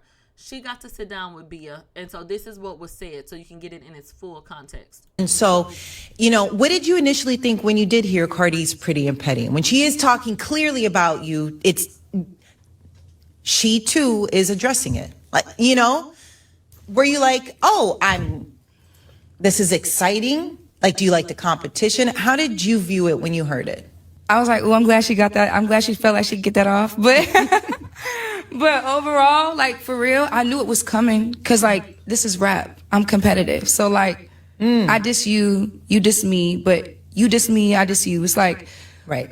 It was like a thing that we know what the reasons were and why it was all happening. So I like, it's part of the game. Right. You know? It doesn't really, like, make me feel no type of way other than, like, it's not true. Like, there's things on there that's like, and what am I supposed to do? Keep rapping with Partisan? You know, I gotta like let that go. If she wanna get on the stream or she wanna like get in the booth with me in the real life and like really rap and do it for real, like I would do it. Would you? Yeah, I would do it because I write on the spot. Like when this all happened, it happened for me in 24 hours. As soon as I cut that disc, you talk about Sue Me. Yeah. You talk about Sue Me. As soon as I dropped Sue Me, Let It Go. That all happened. She said my name on live, sue me, 24 hours. Oh. And so what else is Bia supposed to do? Bia did what a rap bitch is supposed to do. But y'all gonna overlook it because she's not as commercially successful or as popular on Instagram because she's not showing her ass and sucking dick. But she did exactly what she was supposed to do. So when she responds in this manner, that is all one could ask of her, honestly. I love the way she approached it. She didn't add too much to it. She not trying to continue going back and forth with Cardi. Listen, Linda. You want to rap? You want to come over here? You want to do a live type of stream where we get into it? We can, but I'm not going to do that with you. She's not allowing Cardi B to occupy a certain type of space in her brain or like in her brand. And I think that's smart. So I didn't have a problem with how Bia addressed it. And side note, I love the ginger. I think that's super cute on her for her complexion. And I love the tone of Bia's voice. I don't think that Bia is boring because she's not obnoxious. There are some people that think, because Cardi called Bia boring, there are some people that think that Cardi does too fucking much. Cardi, everybody doesn't like how loud you are and how crass you can be, you know, vulgar, etc. Everybody doesn't like that. So just because Bia doesn't give it up like you, that does not make her boring. So I like her tone. I like the way she speaks, and I like the way that she raps. And I don't think that her being a more private person and shit like that, I don't think that makes her boring. And I don't think that artists being more private makes them boring.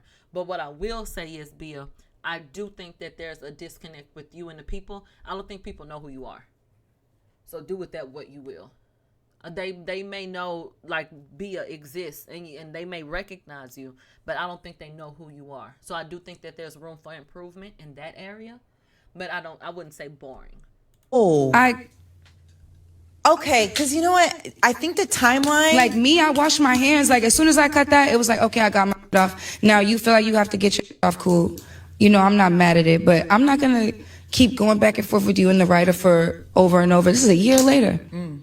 You know, and I think, like, what you took, even with her song, Pretty and Petty, you kind of, I don't want to say made light of it, but you use it in your promo, right? Yeah, I like, did. where you're like... Clearly, she's talking about you. Does someone know 5 of your songs? You're using that to promote the album, posters. Like, it didn't seem like, I don't want to say hurt your feelings, but it didn't seem like it did that to you. I'm super, like, I'm a Leo, so. What does that mean? Tell me we're what. Like real unbothered. Like, we really don't, if it doesn't affect my day to day. I was just about to say that. And y'all know I have a love-hate relationship with the bringing up astrology thing. But what I know about Leos is, they too damn self-absorbed to be concerned with anybody else.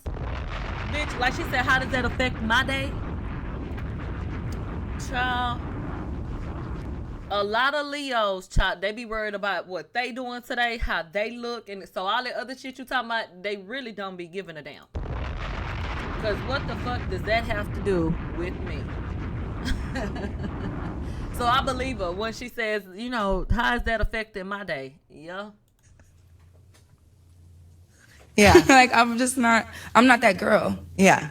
I'm not that girl. How did everybody around you feel when they did hear Pretty and Petty? Were they like, Bia? Or do they know your energy and they're kind of like, all right. None of us even listened to it, like, the whole song. We just heard, like, clips. We were just like, oh, okay, we see we see the clips. But, really, like, it's kind of split. Like, I got some friends and people on my team that's like, oh, you need to get to the studio now. And you need to go fire off on her. And then I got other people that's like, no, like, you're so not on that. I'm so happy right now.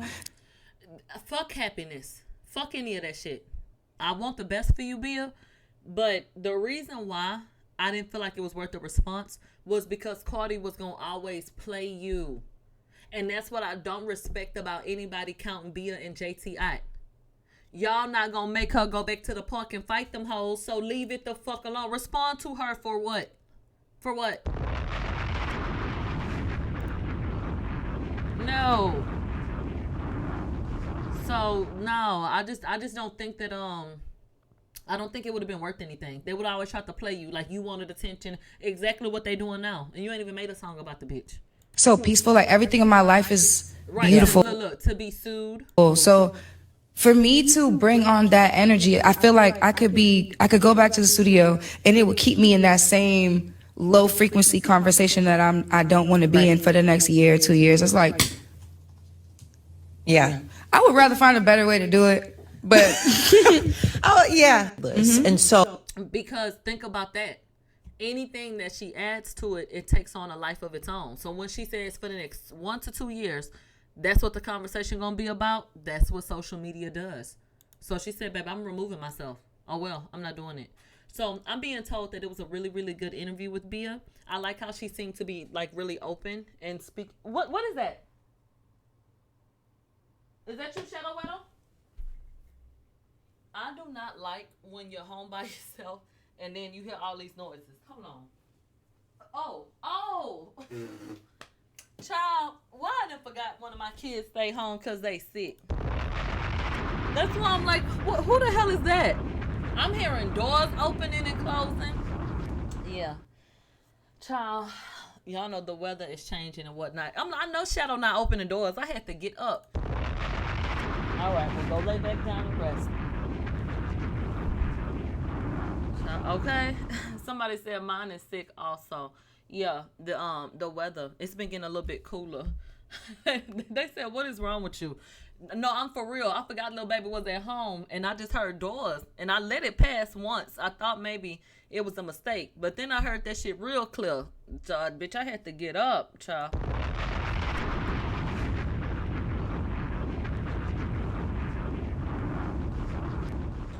What type of people are you?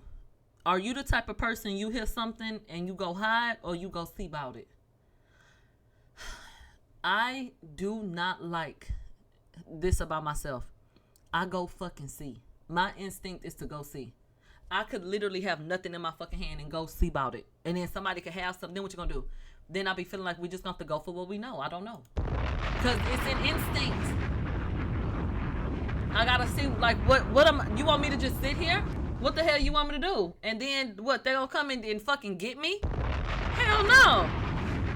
Bitch, I guess we gonna fight. I don't know. I gotta see what the hell going on. They said get some cameras and go check the cameras. But you don't ever wanna post up. Okay, they said ring.com. Well, Ring records things and so does Cardi B. Okay. Cardi B got on Spaces after Bia's interview went viral, different clips from it, and she called herself spilling tea, child, about how she was the one first contacted for a whole lot of money. So now we have the Nicki Minaj angle coming back up.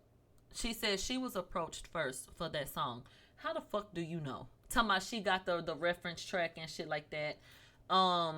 What else did she say about Bia? We're gonna go take a listen. Like, girl, what? Now here goes a piece. Get into a piece of it. Stand on my shit for real. I'ma stand on my bullshit. Why do you bitches start shit and then act innocent? Like y'all don't know what the fuck is going on.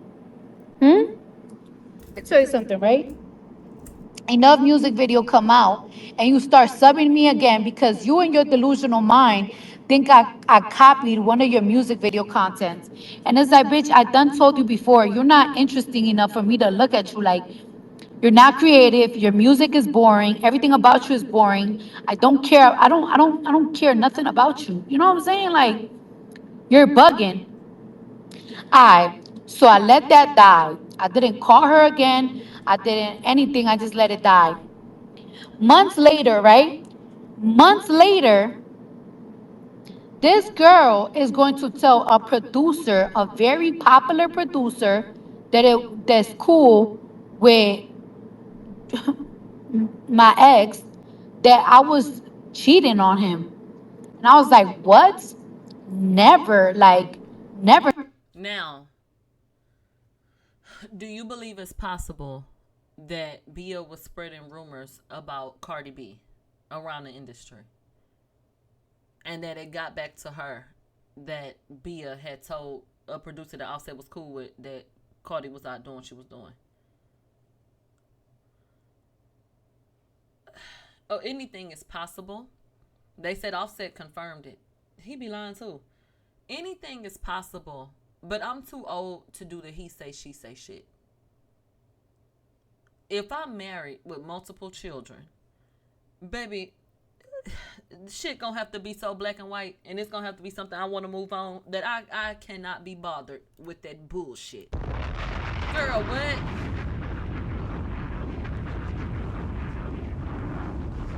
I just feel like, people got to grow up. Did you go to BIA and confirm that she had spread that rumor about you? That would be my question. Okay, go ahead. They said they telling me that Offset said BIA did not lie. Why the fuck would I listen to Offset? He the same one be saying he didn't cheat. He's not trustworthy. So I don't give a damn what Offset said. Never, never. And she can't say that it's Stefan because I have proof when I started talking to Stefan. So then I was like, yo, who the fuck is saying that? So I had the girl that told me that she was going around saying that called the producer. And the producer confirmed that she was going around telling people that I was doing some shit. And then she got the nerve to say that I was doing some shit with some blood nigga. Bitch, you think I'm gonna give my pussy to some blood nigga? Cardi, you gave up pregnant puss to a nigga. Why wouldn't you give it to a blood nigga? I mean, I don't know. It's very difficult, and that's why you gotta watch how you move as a woman in this world.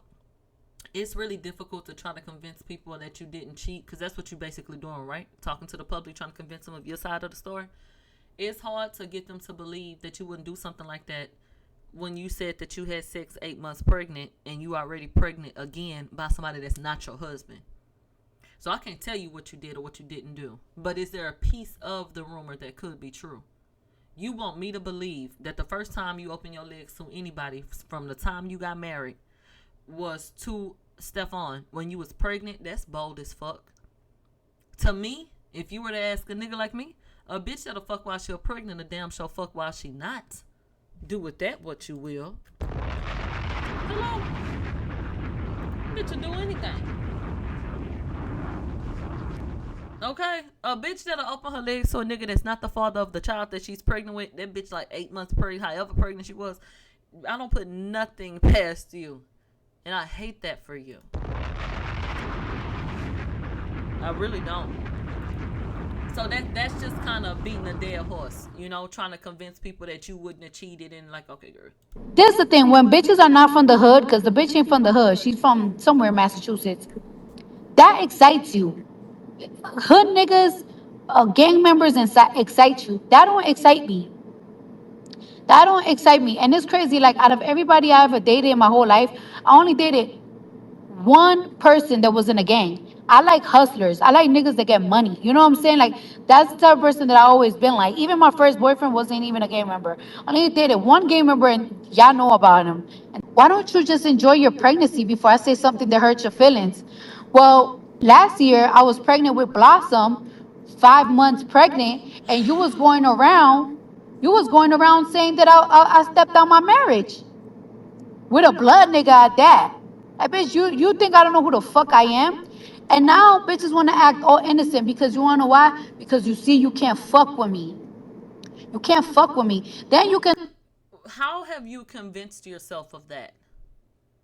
You threatened to sue her when she responded to you. You waited a year later to fire back at her musically. Now that she done thrown her hands up, she can't fuck with you? Cardi, you've been fucked with. What are you talking about? Can talk about I'm not going back and forth with party when your biggest record, the bodega record is a reference.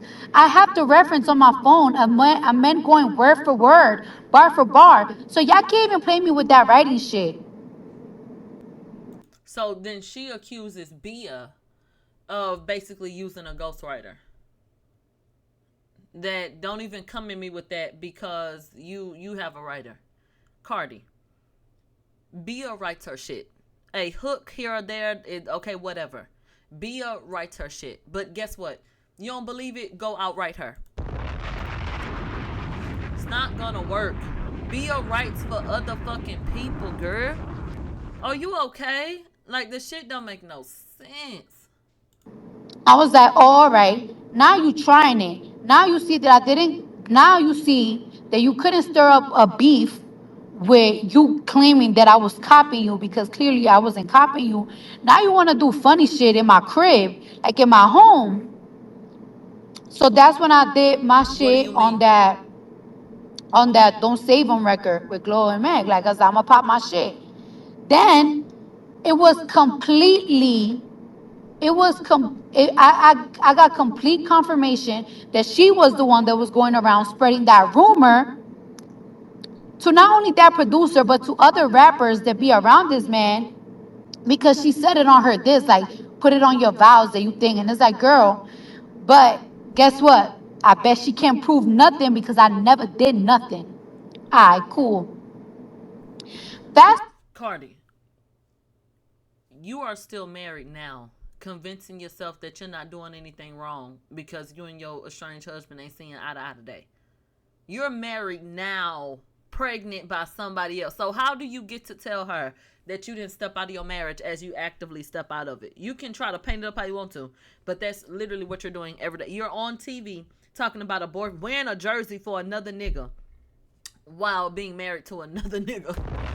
Girl. And then the follow-up question is, if BIA is a liar who don't shake shit in your world, why was she worth a response on your album a year later? And why are you talking about it now? fast forward now, right? You wanna say your funky hot breath ass and say, why don't you just enjoy your pregnancy before I say something that hurts your feelings? Well, last year I was pregnant with Blossom. Okay, we heard that little part. So here she go again saying BIA got hot breath. Ooh, how hot. Child, we're going to listen to more of the space, but let me give your ears a goddamn break, okay? Before we get into more of that space, I want to get into, child, do you need a reminder of when Cardi said that she was going to sue BIA? Just for the road? Or let's just... Put receipts out. Put it. Because you can't lie about my pussy with no fucking receipts. And when you lie about my pussy, make sure them shits is legit. Because, bitch, I'm going to take you to court. You could diss me all you want. You could talk about, oh, how I love. Okay. And that's when everybody checks the fuck out. That's when no one cares anymore. You done went to the principal. It's not fun. Loser. Girl, go on. Come back and diss me. Even though I can say what I want to say, but I'm going to take you to court if you say this, though. Don't say that part. Girl. Okay. Now, I want to talk about the way Nicki then got pulled into this. It's not a female rap story if they don't find a way to interject Nicki. Nicki be minding her goddamn business, and here they come with it. Because Nicki is like... I would say Nicki like the parsley, but you don't really need parsley on everything. And it doesn't really do anything for the dish. Is it just cute up there? Nicki, the parsley, onion powder, garlic powder, slap your mama, every goddamn thing. Does the dish have a taste if Nicki ain't in it? Apparently not. They say she's like oregano. Tell me what seasoning Nicki Minaj is for the dish. They said she's the sofrito. She's the salt and the sugar, the garlic salt. They said Nicki is the all-purpose seasoning. Amen. Sazon. Adobo. I know that's right. All right. They said Nicki is sazon. Sazon. We're going to stick with sazon. Sazon. Yes, that's what we're going with. All right. Well, Nicki allegedly unfollowed BIA yesterday.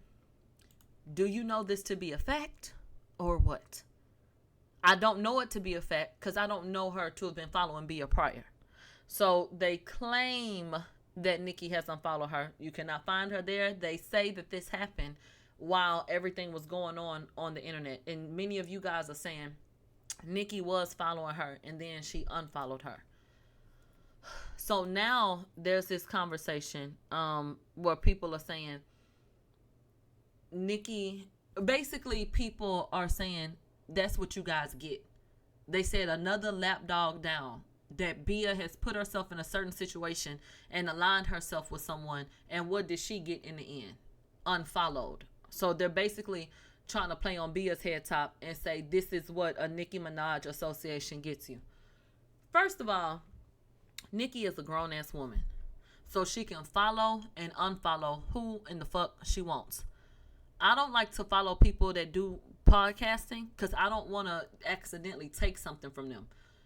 As humans, we will commit things to our brain. So if we hear something that we like the way somebody says something, you like the format of something, it's very difficult once that idea has been planted in your brain to not maybe start to, put that into or infuse that into what you got going on or start to talk like somebody else. It happens all the time.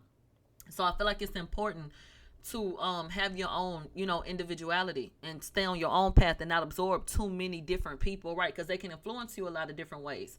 So Nicki is an artist. Is it possible that with BIA coming out with a project that, first of all, I don't want to see what you got going on with that? Or is it possible you're having conversations about Cardi and I don't want to see that? Is it possible I don't give a damn about what's going on? I want this off my timeline. Whatever her reason is, she has the right to do it. Don't nobody owe nobody else a fucking explanation for hitting unfollow. Do we understand that part?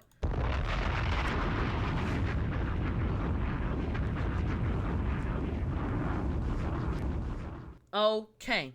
So BIA, in that interview, she said that she used an interview or a soundbite from Nicki Minaj on her album. If Nicki Minaj did not allow her to do that, that wouldn't be the case. So I wouldn't think that there was anything wrong with their relationship at this time. If the song is not on there with Nicki's voice, then I'm going to be looking like what's going on. Okay? Okay. But there are people trying to take certain clips from BIA's interview and say that that's why Nicki is no longer following. There was one portion of the interview where BIA was trying to explain what she said, towards Cardi. And she said, I didn't say anything about Cardi's kids. She said, I made a play on their names. She said, even if their names weren't what they are, the bar still would have made sense. She said, when you talk about me, I talk about you and I talk about the shit that I know. So I wasn't talking about your kids. I just used, their names in it. And I did a little metaphor and that's it. She said, and you've seen examples of people talking about, no, this is what an answer kind of turns. She says, we saw people talking about people's kids last week.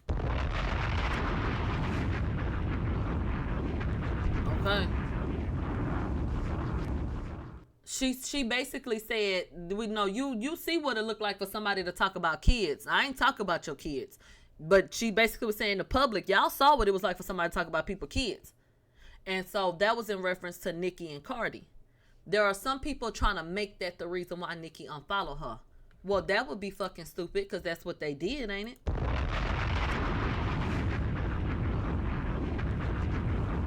Right? Somebody said subconsciously she threw her under the bus. Listen, Nicki cannot be the only one, quote unquote, allowed to live, express, and be loud about what her truth is. So if somebody else witnessed something and that's what happened, she don't have to try to make that pretty. Nicki was talking about kids last week and it just is what the fuck it is. And y'all claim Nicki don't give a fuck and do what she want to do, so it just is what it is, right? Okay, so what? They said it was a throw under the bus though. I don't think it was a throw under the bus. Because let me tell you something. If somebody is going to accuse you of coming at kids and you have a clear-cut example of it, why not speak to it? I even brought it up. Do y'all feel like I threw Nicki under the bus when I said what I said? I said I don't want nobody else from either fan group bringing up a damn thing they feel like I said about a child after all that shit that was said. End sentence. It just is what the fuck it is. And you can't act like it didn't happen. I don't think she was throwing her under the bus. I think she was just saying what it is. Now let me play the clips for you so you can hear it out of her own mouth. I didn't feel bad. And the only thing that I'll say is people try to say I spoke about her kids. I didn't speak about her kids. I didn't speak negatively about her kids. I spoke negatively about her, but I used their names because that's rap. It's wordplay. It's a metaphor. Even if those weren't her kids' names, the bars would have still worked. So okay, noted. That's the only part that I see. But we see when people talking about people's kids online all week. That wasn't that. So for that, I didn't feel. Y'all feel like that was throwing somebody under the bus. She said, we seen people talking about people's kids last week, so we know what that looks like. This wasn't that. I think that's just clarity. If you need clarity, what it looks like talking about people's kids, then there you go. I did not do that. Okay. What the fuck would Nicki unfollow her for that for? Okay, that's dumb to me. And I start rapping. Hold on. And I start rapping about you, and you start rapping about me. I'm gonna rap about what I know, or what people say is like, oh, she's on your, I'm on your, the same way you on mine. And this is what I say, like, I can go get on your again, but it's like, girl, enjoy your pregnancy. You know what I'm saying? Go enjoy your pregnancy. I don't want to get on your ass again, say something that's gonna hurt your feelings, make me look like the bad guy because I'm talking about somebody with a baby. Like, no, that's not the energy I'm on, you know? Like, I don't want that to come back to me. My mother didn't raise me to be dragging a pregnant lady. Yeah, no, that's out. Yeah. No. Okay. So that's what Bia said. I don't think she answered wrong, and it just is what it is. And then Cardi B sitting up somewhere acting like, oh, but she don't want to hurt my feelings. Well, Cardi, you don't want to get up acting like you suicidal and shit, and everybody fucking with you and doing you so wrong because you're supposed to be pregnant. And so, like I said, what's the benefit of fucking with you in that way and rapping up against you? Child, leave that shit right where it's at. Oh, here goes my question to you. If you were a female rapper, would you want to align yourself with Nicki Minaj as a brand? This has nothing to do with her personal life. As a brand, would you want to do a song with Nicki? Would you want to be followed by Nicki on social media? Would you want a music video? Would you want those different things? I'm seeing some yeses and I'm seeing some nos. Let me tell you what I think. And this is stemming from this conversation about Nicki then unfollowed somebody else. I want Nicki to unfollow all these bitches and never refollow another one. Okay? Because it's too much of a focal point when I feel like it shouldn't even matter. And Nicki and who she fucks with has never been contingent upon a follow on fucking social media. Social media is not real life. So I wish that she wouldn't follow all of these people so it wouldn't even be nothing else to talk about in that regard and just work with who she want to work with based on how she feels about it. But for me, unless you're an established artist, I think there's more harm than good that comes from being associated with Nicki Minaj's brand. Hands down. If I had an up-and-coming artist, I would have them pay their respects, you know, because Nicki is so prominent in the field. But I would not want them to want to work with or be associated with. And it doesn't really have anything to do with Nicki. To me, it has to do with the fans and the way that things play out and the damage that can be done to somebody's brand if certain people don't feel like they walking a tightrope and walking a fine line and doing exactly what they want you to do. You get micromanaged so fucking much. Every single thing you do, everybody you go stand by, everybody you take a picture with, that I feel like it becomes stifling. I know that there are a lot of people in the industry that love Nicki or that maybe want to say something sometimes that don't want to get caught up in the algorithm or make a comment that becomes so polarizing that they never can get out from under it. So honestly, I think that everybody should just get unfollowed and everybody should just do their own fucking thing and just leave it like that. So Nicki can be the one eating off of her own name and everybody else can just go on about their business. It'd be too much going on. And then I feel like Nicki is at a point in her career where she don't care no more. So the industry politics is not something that she's playing. So when she say fuck it all and she get to popping her shit, there are people who get chastised for not coming up and saying something in Nicki's defense if they feel like you're supposed to be her friend or something like that. And everybody's not in the same place and this is business. So I feel like it gets real sticky. And it sucks that, the conversation can become about Nicki unfollowing you versus Nicki being on your album. Nicki would have had to say yes to that audio clip me and used on Bia's album, but they have overlooked that to talk about Nicki unfollowing her and trying to make it a fucking issue. That's bullshit.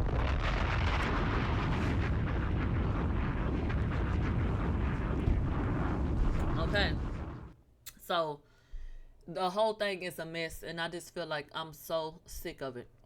And Nicki be minding her business and probably hit unfollow because she felt like it.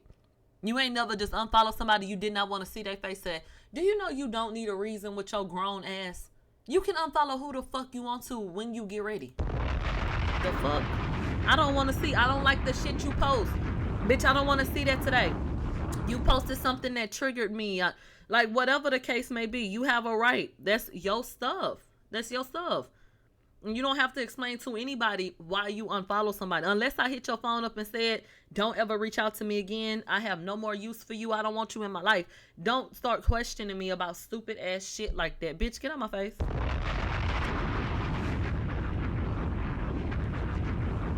Out of my fucking face. They said, do you think she unfollowed on purpose to bring more traction to BIA? I'm always confused because who be sitting up watching that shit? I be feeling like the shit be contrived. Y'all mean to tell me that y'all just so happen to notice that Nicki was not following her on that day after that interview and da-da-da-da-da? I just feel like that shit kind of be contrived. But I don't. No, I don't think she did it to try to do anything for BIA. I don't think she thought about BIA that much. If she did go hit on follow at that time, she just didn't want to see BIA for whatever reason and went on about her business, honestly. I don't think there was this big conspiracy and, you know, she wanted to be in the algorithm and like, no, I honestly don't. And then, right, if that's what happened, that's lame as fuck. Like, They said Nicki been unfollowing people for the last few days. They said, I've never checked Nicki's followers. I could not tell you who she following and then who she unfollowed on this day and da-da-da. They said Nicki unfollows people every time she about to drop music. They said, but she still follows BIA on Twitter. They said her Instagram messed up right now. But the biggest question is, who gives a fuck?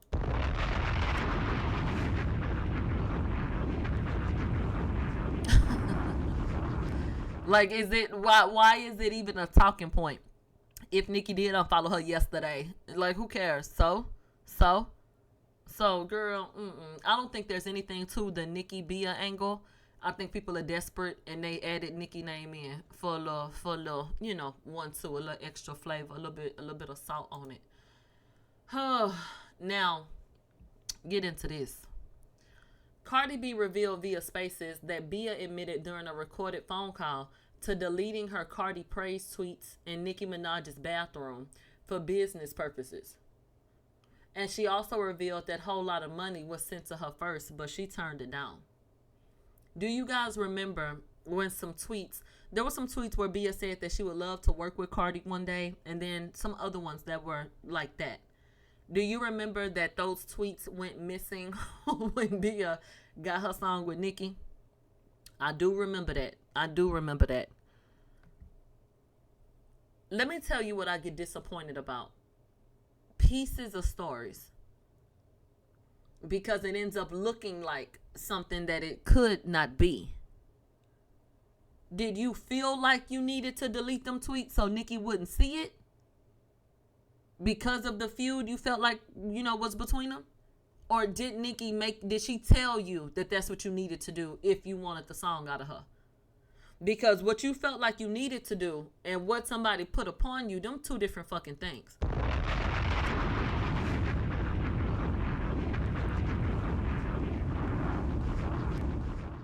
And leave it to Cardi, you know what I'm saying, to word it in such a way that it implies that BIA was encouraged to do this.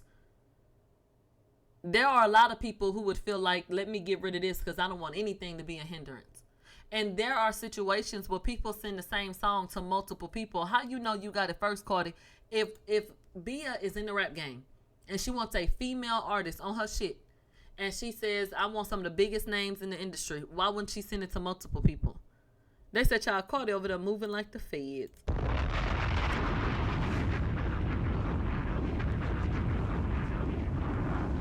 Why do y'all like to pick and choose, you know, who Nicki got a problem with based on their relationship with Cardi? Tay go do whoever hell he fucking want to. Baby, Nicki has worked with many people who don't have an issue with Cardi B. So I feel like that's self-imposed shit. They said JT is back at it again. Damn, Daniel.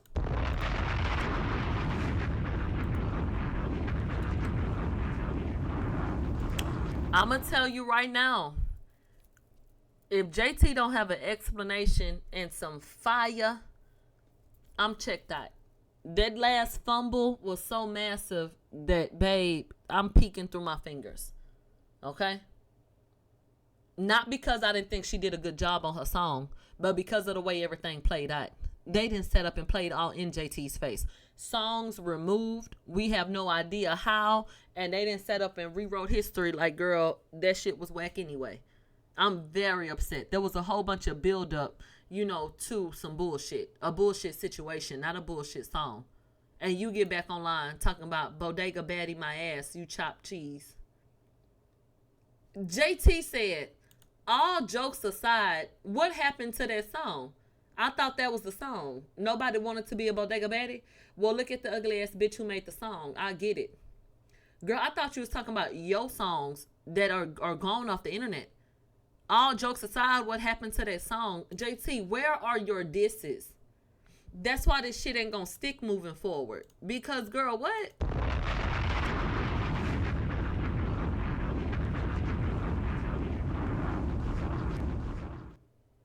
Like, they said, I hate how she's ignoring it. I do too, because give the people something. They said JT songs are still on Apple Music. Oh, did they put them back? If they put them back, let me know so that I can let you guys know to go listen. But last I checked, the songs have been removed from every platform, and you cannot go anywhere except maybe YouTube or Twitter to go and listen to those songs. So when she's asking about any song, I would like her to be asking about her own and giving us some clarity into that. Right now, JT, and I think you did good on your track to Cardi. I fuck with the whole plan. By the plan, I mean your career and the plans you have for yourself. I want the best for you. But there are some people who are looking at you like you talking to the wall at this point. Now, do you care? Maybe not. But you got to be careful with that. Okay? There are some people that are looking at you like, girl, anyway. They said she just tweeted again. Okay. Let's go see what she said. I don't see anything new. They said they're checking online and they don't see it. No, we already saw what she said. She hasn't said anything new. All right, well, let's go ahead and get into Cardi's space where she alleged these different things about BIA. Yeah, hear me? Because I'm on a plane, so I don't know if we're going to have, good service. Oh, they said it's in her comments? Okay, give me a second. Yo.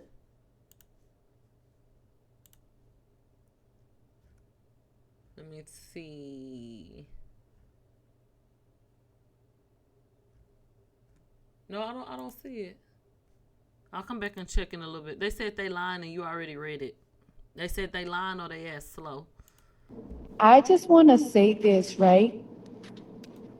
These girls, all of these girls, I'm starting to believe that most of these rap bitches got mental illness. Oh, really? They all have a little split of mental illness because they like to start shit with me, and then I don't understand, right? Let me tell you something. If I do something, I'm gonna stand on my shit. I'm gonna stand on my shit for real. I'm gonna stand on my bullshit. Why do you bitches start shit and then act innocent?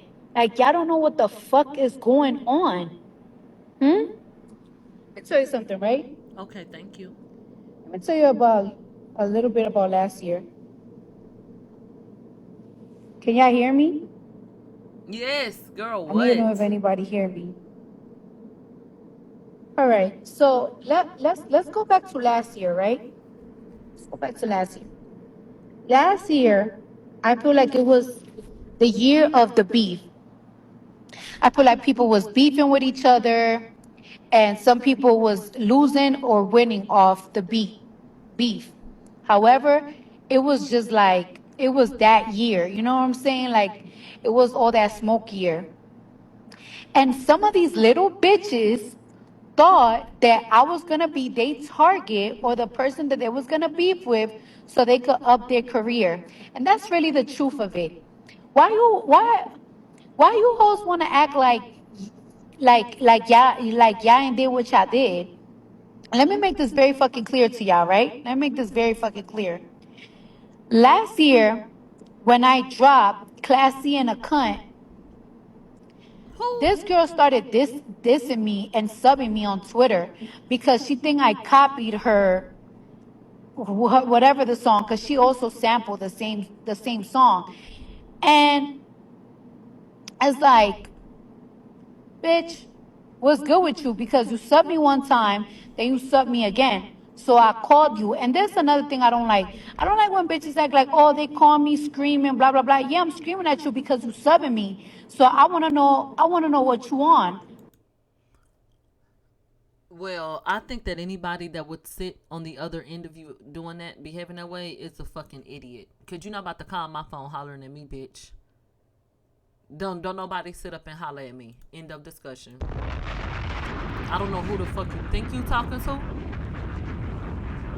but won't be no hollering at me, bitch. Okay, won't be none of that. You gonna have to handle me with care, ho. Now, I think BIA has done another interview because she's on a press run, as she should be. This may or may not be new. I think it's new. Let's see. I just definitely don't knock working with writers either, because everyone works like, with writers. You know, I worked with London J on A Whole Lot of Money.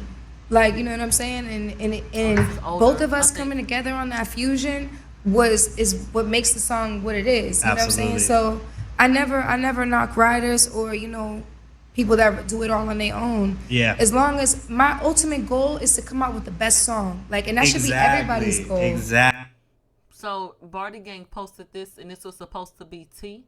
It's not T.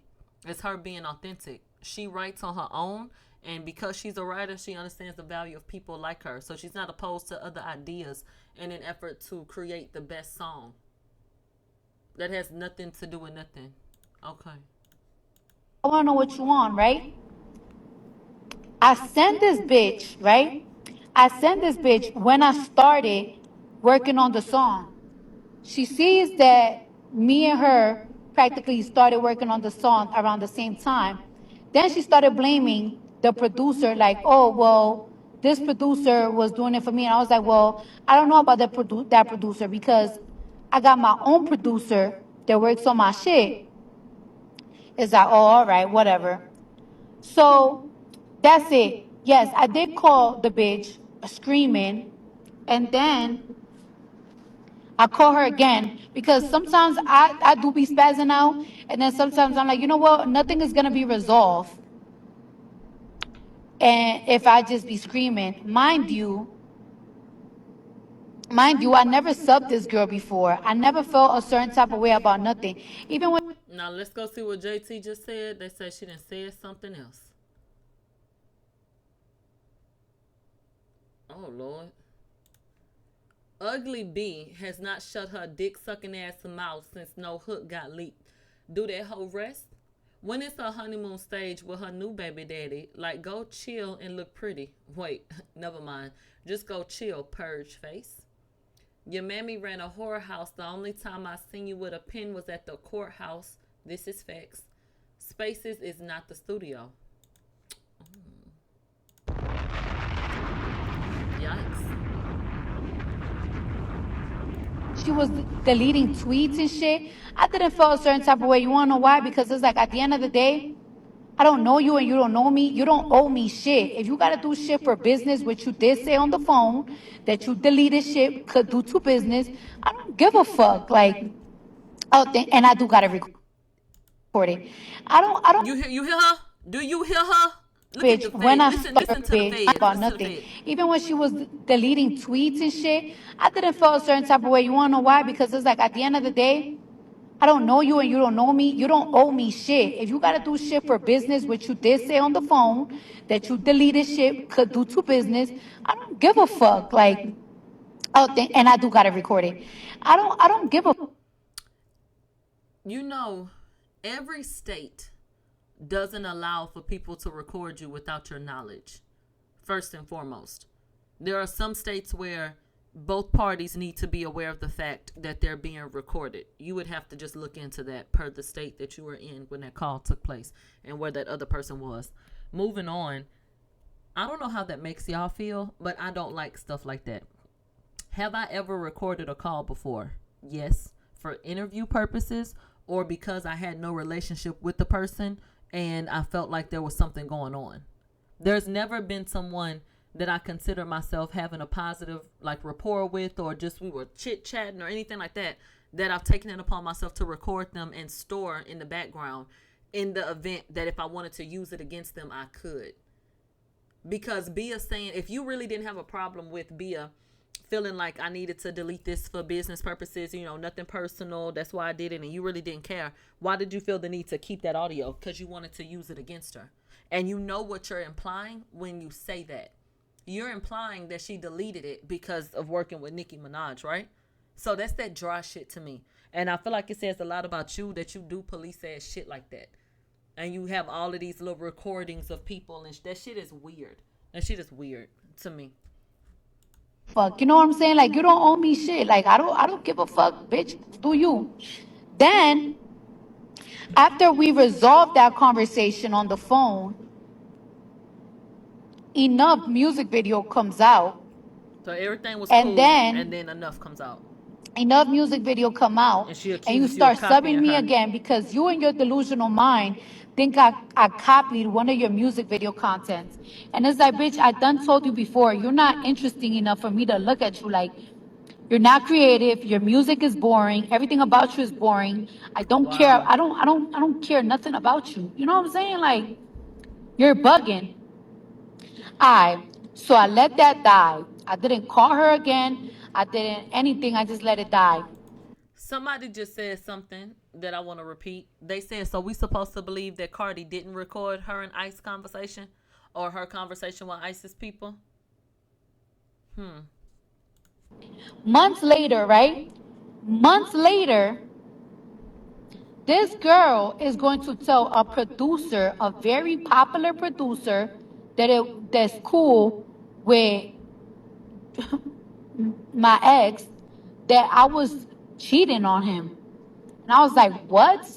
Never, like, never. And she can't say that it's Stefan because I have proof when I started talking to Stefan. So then I was like, yo, who the fuck is saying that? So I had the girl. This shit is such a conundrum. Make it make sense. Would you like to acknowledge a certain type of arrangement with your husband? Because other than that, if you're married to one person under the guise that y'all gonna be monogamous, you being with any other person would equate to what? So, okay. Girl that told me that she was going around saying that called the producer, and the producer confirmed that she was going around telling people that I was doing some shit. And then she got the nerve to say that I was doing some shit with some blood nigga. Bitch, you think I'm gonna give my pussy to some blood nigga? If I remember correctly, Offset confirmed what Bia said. Didn't Offset tweet and say Bia not lying? He did tweet that. So, yikes. That's a mess. This is the thing, when bitches are not from the hood, because the bitch ain't from the hood, she's from somewhere in Massachusetts, that excites you. Hood niggas, gang members excite you. That don't excite me. That don't excite me. And it's crazy, like, out of everybody I ever dated in my whole life, I only dated one person that was in a gang. I like hustlers. I like niggas that get money. You know what I'm saying? Like, that's the type of person that I always been like. Even my first boyfriend wasn't even a gang member. I only dated one gang member, and y'all know about him. And that's it. So then, I was like, oh, all right. Now you trying it. Now you see that I didn't. Now you see that you. In my opinion, this is not part of the game. Or it doesn't need to be a part of the game. An artist, a celebrity, or whatever, sitting on spaces like they on the phone with whatever Tom, Dick, and Harry want to come in and listen while you just yap. I think this shit is absolutely fucking ridiculous. It's ridiculous. And that's why there aren't a lot of people that people consider to be stars. That's why you so regular to people. Cause bitch, you sit up here with this everyday poor ass shit. This is poor ass behavior. Did you know that? You couldn't stir up a beef Right? That shit basic as with fuck, you girl. claiming that I was copying you because clearly I wasn't copying you. Now you want to do funny shit in my crib, like in my home. So that's when I did my shit on that Don't Save 'Em record with Glow and Meg. Like, cause I'ma pop my shit. Then it was completely. I got complete confirmation that she was the one that was going around spreading that rumor to not only that producer, but to other rappers that be around this man, because she said it on her diss, like, put it on your vows that you think. And it's like, girl, but guess what? I bet she can't prove nothing because I never did nothing. All right, cool. Fast forward now, right? You wanna say your funky hot breath ass and say, why don't you just enjoy your pregnancy before I say something that hurts your feelings? Well, last year I was pregnant with Blossom, 5 months pregnant, and you was going around saying that I stepped out my marriage with a blood nigga at that. I bitch, you think I don't know who the fuck I am? And now bitches want to act all innocent because you wanna know why? Because you see you can't fuck with me. You can't fuck with me. Then you can talk about I'm not going back and forth with Party when your biggest record, the Bodega record, is a reference. I have the reference on my phone of a man going word for word, bar for bar. So y'all can't even play me with that writing shit. You want to know what's so crazy? When Offset got caught up cheating and Cardi took him back, she implied that she had cheated on him as well. Keyword implied. She said, she said something to the effect of, y'all don't know what I've done. You know, she said something like, I'm not perfect, but now you've never cheated on your husband. And that's prior to you saying and did. Let me see if I can find it. It was something about she's not perfect and he's not the only one. And all that bullshit.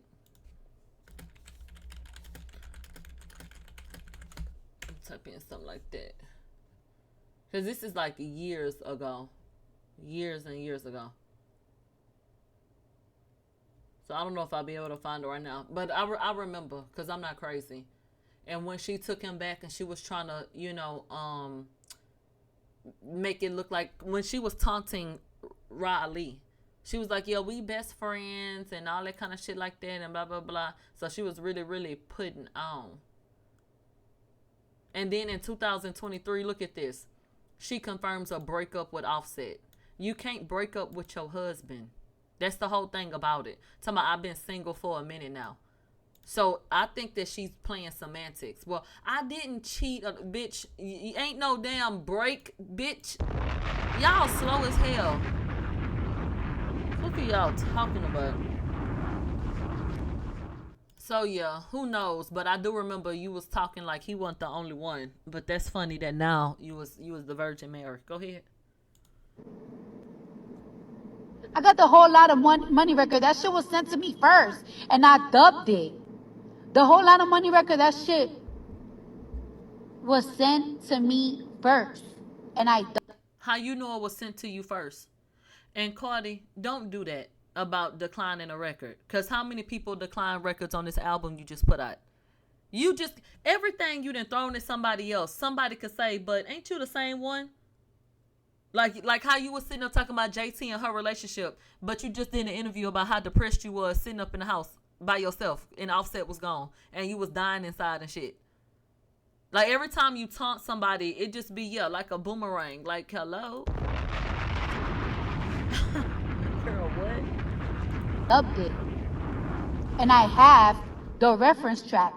Okay. So I don't want to hear none of that shit with that writer shit. The shit is, y'all bitches starting to realize that y'all thought I was an easy target to pick on. And I'm not. And I go to toe-to-toe with y'all bitches in the streets And in the booth, I don't give a fuck. If it's worth it, I'll go in the booth and tear y'all mouth bitches up. Tear y'all up. I went to the booth for the last bitch because that shit was weak as fuck. Whack as fuck. And so now she's coming at JT. She ain't never beat nobody up, but she gonna meet bitches in the street and she gonna meet them in the booth if it's worth it. But being worth it means that she has to find value in the raps. So Cardi B is gonna clear every song on her album, but then have the audacity to say that JT didn't do a good job on her record. And then y'all sit up and y'all feed into that narrative so she feels like she doesn't have to respond. BIA and JT out-rap Cardi B on anything she's ever put out with them, that one song that they did against her. Literally. Just even with the way that they pronounce their fucking words. But because Cardi's a bigger artist, y'all gonna let her think that she tore them up. Yeah, okay. I'm gonna get my fucking fat ass off the bed, pregnant as fuck, and fucking call F. F said to me, like, bitch, I'm let's an emergency. I ain't going to the studio for a whole 2 months. Enjoy yourself with your bitch. You think I'm gonna sit my ass? So somebody that's supposed to work for you then told you what he not gonna do? Unless it's an emergency, don't call me. I'm gonna be gone for the next 2 months. That's interesting. Down, go through beats, go through this to reply to y'all weak ass shit. Y'all hoes do not move me. But it's just the audacity to me. It really be the audacity to me for these girls to act so clueless and to be like, she called me sounding all crazy. Why? Because you was subbing me in real time. You was subbing me in real time because you thought I copied the Missy Elliott reference. What are you talking about? What are you talking about? Then you had the nerve to say that I was trying to copy your music video. Bitch, you're so mute to me. Now you want to act like, oh, enjoy your pregnancy. Did you let me enjoy my pregnancy? On my last pregnancy, when you were spreading rumors of me while I was pregnant with Blossom in the studio? It's not up to anyone else to let you enjoy your pregnancy. So when she says go enjoy your pregnancy, it's more something that you have to do for yourself. And maybe that's what you're missing. When she says go enjoy your pregnancy, she's basically saying you can basically stop talking to me because, bitch, I'm not talking to you. And Blossom is the same baby that you didn't confirm until the very last minute, right? So how was she supposed to know you was pregnant and that she was coming at you and you was pregnant? When you always pregnant, how are people supposed to schedule when they come at you? You see how you use that as a damn excuse? Okay, anyway. But you pregnant promoting the album, tearing her down. Right, okay. Huh?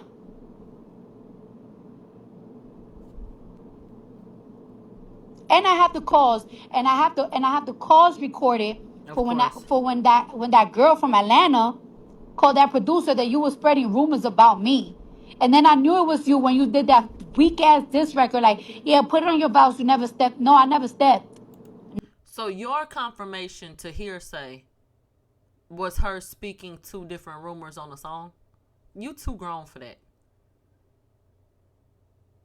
That the girl from Atlanta could have wanted to impress you and could have been excited to get on the phone with you and could have said whatever you wanted her to say. That doesn't prove it.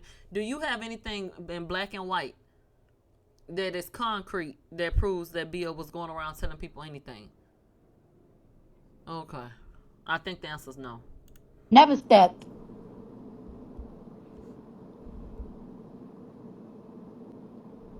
I never stepped till I walk away. I gave a nigga a warning and I told him, you know what? You gonna see. That's when I stepped. When I said so. Even if I was gonna step on my marriage, you think it was gonna be with a blood nigga? Like you was going around. Are you admitting to cheating or am I hearing you wrong? You saying you told your nigga before you step. So by the time you step, that that's what you want to do. I'm so glad y'all know I ain't shit. Because me and Faithful, yikes. Because I can't keep up no charade like this. Okay? I can't keep up no charade like this. And all this double. I even forgot what I said the first time. Look, bitch. Yeah, what the hell came up online and said, you be cheating on your husband. Girl, shut the fuck up, bitch. Somebody said, Millie, that's a shame. Okay. The fuck? I'm saying. But now it's enjoy your pregnancy. Why you even think, nah? You think I forgot? You think I ain't forgot the chaos you was trying to bring my home? You think I forgot that? You didn't forget that? You kept poking and poking and poking, and I was a woman to call you before she. Child, they said I told that bitch, I'll cheat on you.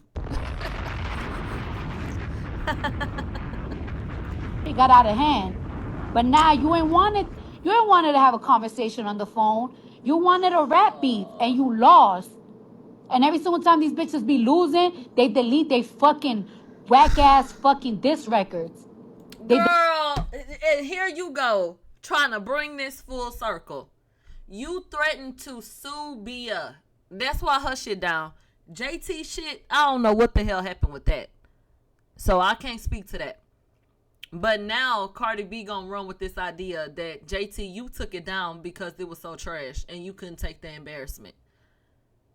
And with no clarity, she gets to just hold that and they get to pump that out to the public.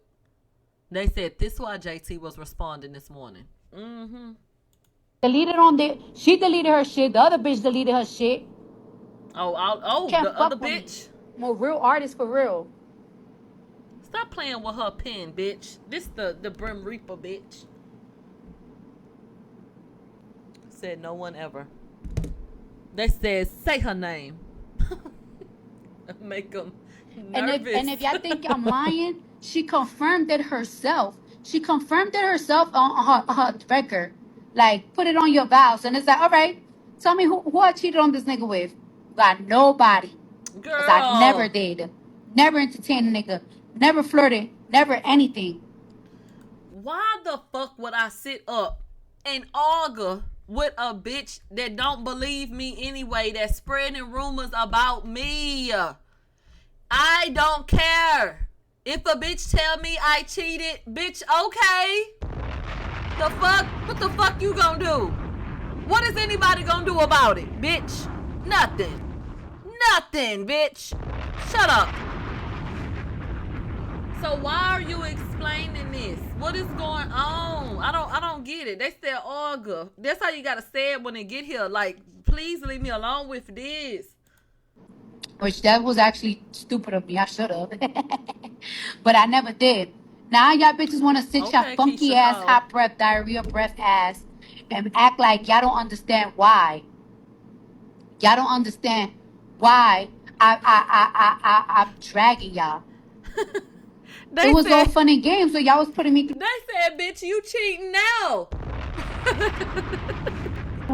Hell, when I was pregnant with Blossom, it was all fun and games when y'all bitches was dropping y'all fucking whack ass 30,000 and below fucking albums and y'all was dissing me throughout y'all whole shit. It was all fun and games because y'all bitches think that I'm an easy target. And I'm not. I'm really not. And when I respond back to y'all bitches, it's gonna be on my time again. And I'm gonna capitalize off of it. I'm not running to no fucking studio. But that's why you ain't never gonna get a certain type of respect. That's one of the reasons why. Your lack of real passion for the art of is why you don't see the value in getting in the fucking booth. And that's why you have to be able to capitalize off of it. But that's also why BIA gets to call you a bully in the space. And I'm going to go back to what I said in the beginning. Not because they're punks, but because of the way you weaponize your stardom and your power and your influence to like the record company. You are a bigger commercial artist than BIA and JT. So you want to come up and say that they're nothing to you. But when you know you can't go against Nicki Minaj, you go and pick them up and use them and do digs against them. And you want to do your whole rollout. Let's talk about it. If you wouldn't have dissed JT, if you wouldn't have dissed BIA, what would they have been talking about when they was going over her album when it came out that first night? Every tweet was about what you said about JT and what you said about BIA. So you needed those girls. And then you sit up here talking about how you may need them again. While in the same breath trying to down talk them like they ain't shit. They enough, apparently. So, Yo, cause y'all feel like I have to. I'm gonna do it on my time. And I'm gonna make a coin off of that. That's rap. A big coin off of Everything that. ain't about money. It's like I'm doing a coin off magnet, pretty and pretty as fuck. Fuck. You are Atlantic, cause you was on live and they told you turn that shit off. They told you to turn your album off. Do y'all remember that? And then she turned around and she said, damn, I can't even play my own song with my voice. Hell no.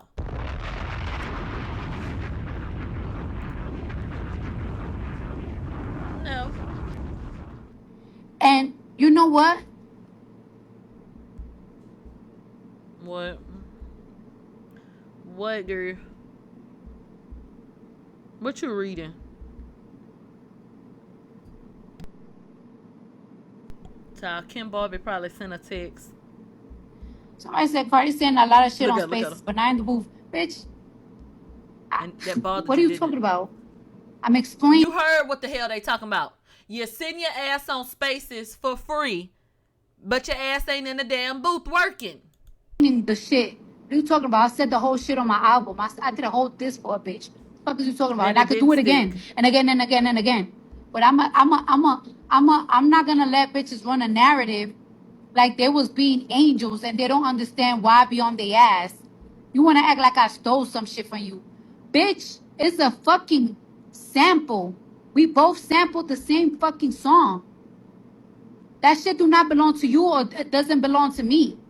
It belongs to Missy. And she approved it.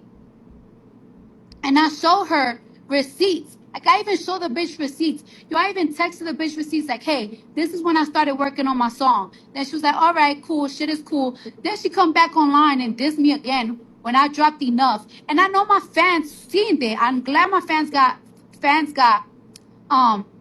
receipts.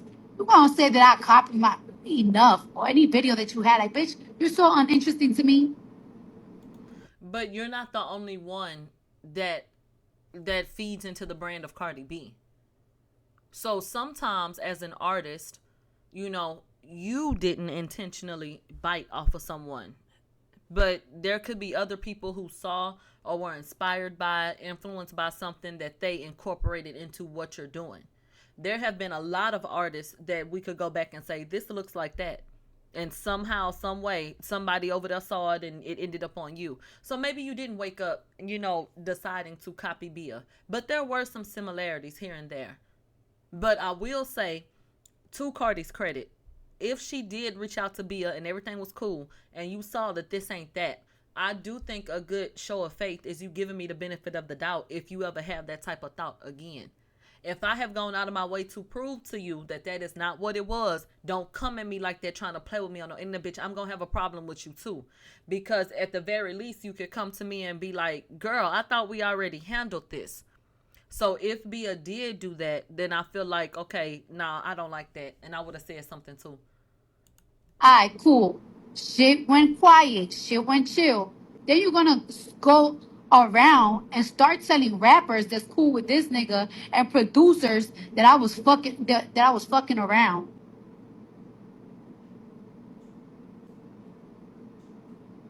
Please. Please. Cause you're They said Up, Enough, and Outside are all said to be copied from smaller artists. I do remember that. And then months later, when I started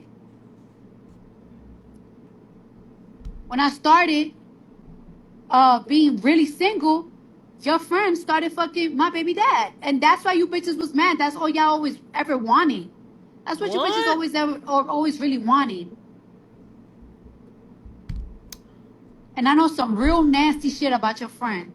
Nasty. All y'all bitches is nasty. Y'all some dirt packs. Why do you think you know something about her friend? And don't you tell me a nigga told you. Or did you go on Offset phone and you feel like you saw different things? If you weren't cheating on him by that time because you had moved on, how was he cheating? So anything they was doing was their business, like yours was yours, right? Or am I confused again? Okay. Let me tell you something. You sitting up here talking about what you think you know about that woman and who nasty. But somebody hit me up and told me that your man is real nasty. Baby, somebody hit me up And they said, look, I know somebody that's still laid up with the nigga now. And they say he like fingers in his booty and everything. They say he is freaked out.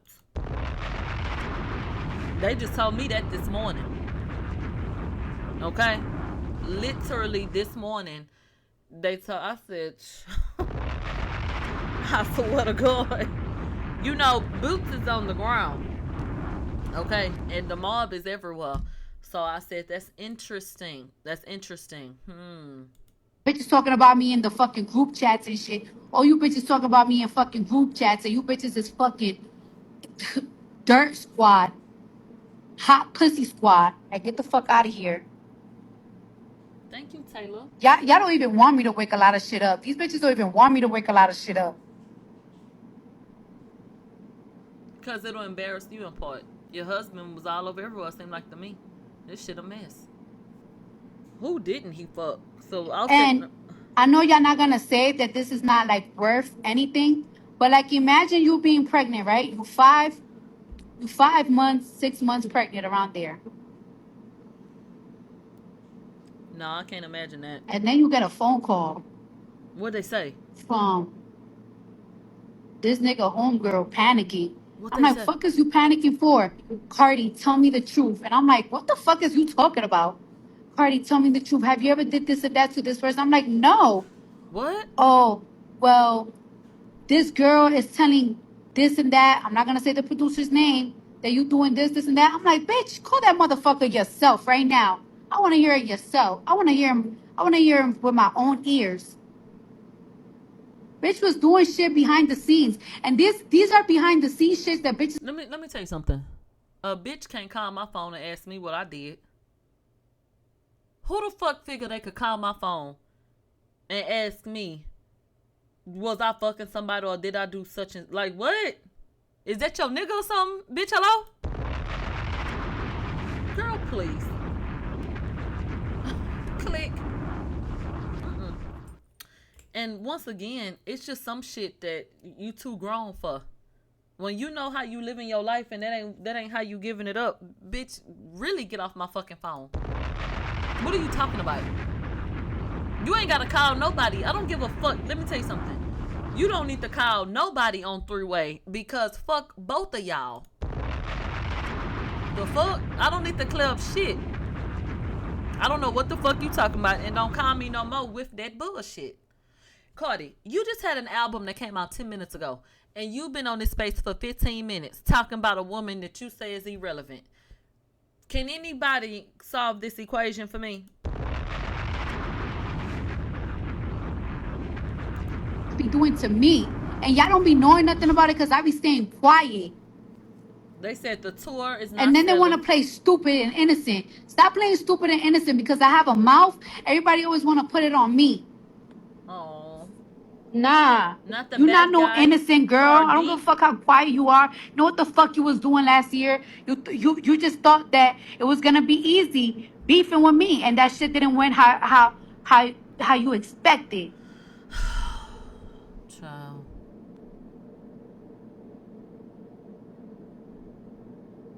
What else, girl? Is that it? I think the tamale's hot. Go check them for me.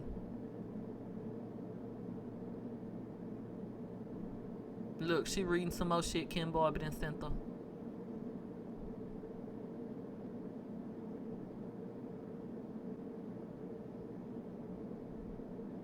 Bitch, hello? We running a multi-million-dollar And I'm on a corporation. jet right now to LA. That's why I'm talking my shit. That's why I got time to talk to my shit. Okay, good. How is she feeling? What else is going on? How's the album, the tour, merch, business shit? What's up with that?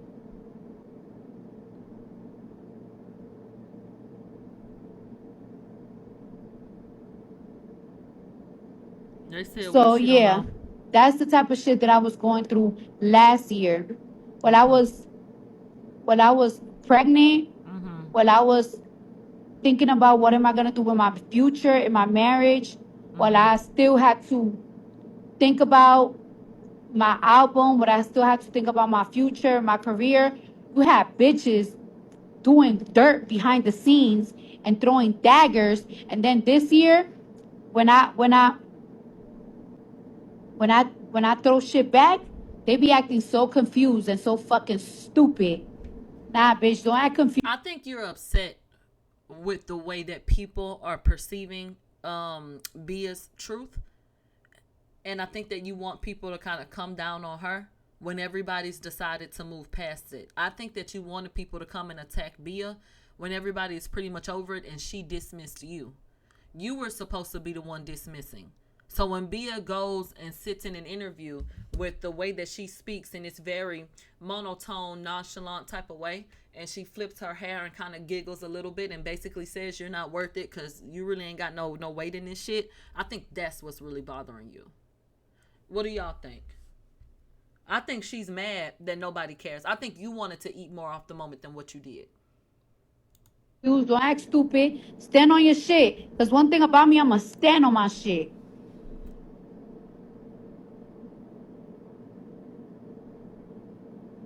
And she Nobody give a wants fuck about her, that bum ass bitch. She wants Bia to give a certain type of energy so that she can say, look at her. Because if you notice, she said earlier, everybody thinks it's me because of how I talk. And bitch, you're not quiet and innocent. You don't like the way you're being perceived in the situation. That's fucking ironic. Right.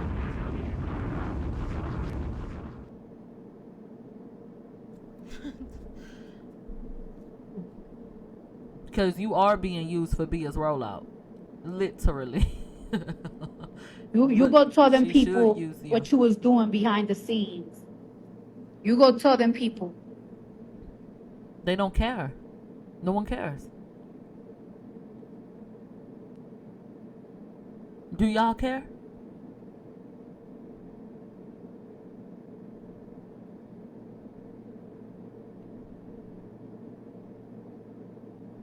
Exactly.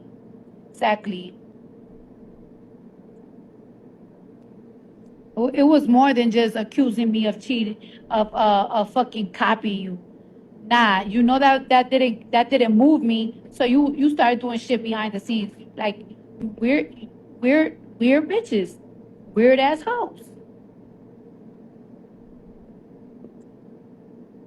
And I'm not gonna let that shit slide. And I didn't let that shit slide. It's like, I'm gonna let you think. I'm gonna let you think. And that's the thing about me. I'm gonna keep letting y'all bitches think. Keep letting y'all bitches think. Wonder. When y'all least fucking expect it, that's when I'm gonna fucking come out and show my motherfucking fangs. It is so crazy that she's talking like she put out an ether record or something.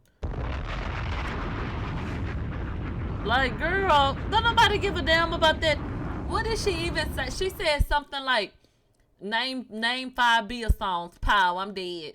Or some shit. Like, girl, anyway, that reused ass joke off of fucking Twitter. Girl, anyway. That be boosting the fuck out her head, bitch. It was a whole drama that day. Girl, you need to stop this. Dead ass.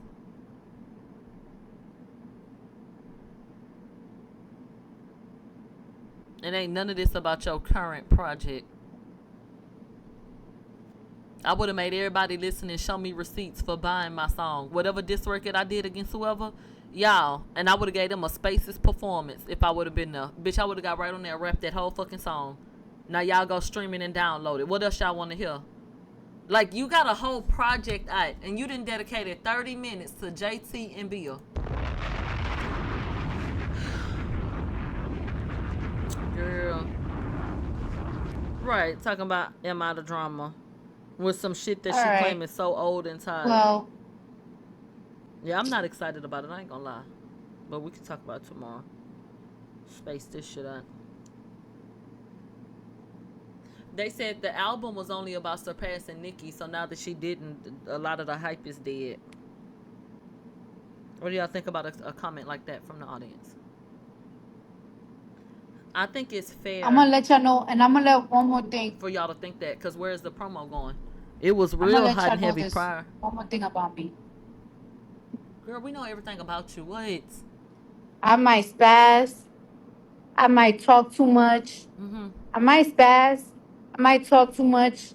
I might be a little ghetto. I might be a little hood. I might say things probably in a rude way without me even noticing. But one thing about me, I'm never gonna play victim, and I'm never gonna play stupid, and I'm never gonna stand on my shit. I'ma always stand on my shit. I'ma always stand on my bullshit. I swear to God, one thing that I realized about me, I might be one of the realest fucking bitches in this motherfucking industry, because these bitches are delusional. These bitches like to throw a rock and hide their fucking hands all the way in their asshole. And it will be me that's gonna take it off. That's so stupid as fuck. Put a These one in the bitches are chat weird as if you fuck. hiding the truth up your asshole. Weird as fuck, messy as fuck, and they just be hating hard. And then y'all will be like, what? Why they hating? Because they can't stand your fucking light. Oh wow. They can't stand your light. And then they study social media. Then they got Twitter. That's the thing. Twitter be gassing these bitches up. What bitches you? One of the reason why these bitches be failing when they be dissing me or when they be throwing shots at me, you know why they be failing? Because they be having Twitter gas them up to think that I'm an easy fucking target. Okay. And I'm not. Y'all have a bitch. This is so funny considering Twitter had her believing that she was about to do 500,000 first week. Child, them hoes said she was doing $250,000 easy. 300,000 for bitch. Somebody said 600,000. They said I'll raise you. Bookmark this tweet. You're gassed up like, yeah, she does this easy. better than Cardi. She's better than Cardi. She's this and that. And when it's time to put it to the test, failed. You get an F. Not an F on your test. But for F, Cardi, they are better than you. You're just bigger than them. Does that make sense? BIA is a better musician than you. She is. You're just bigger. for earn an A. For effort, you earn an A. You're a commercial artist. You have a big push. Twitter be having these bitches so gassed up that they'll come out, they be 4 or 5 months in on their fucking career, and they already feel confident enough to diss me. Bitch, who the fuck you think you is to diss me? A human? Or with play a me or try me or sub me. Fuck you supposed to be? Ain't that what you did?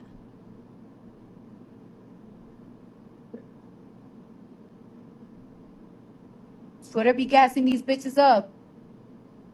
What's the rest of the song? You forgot? Don't let my accent fool you.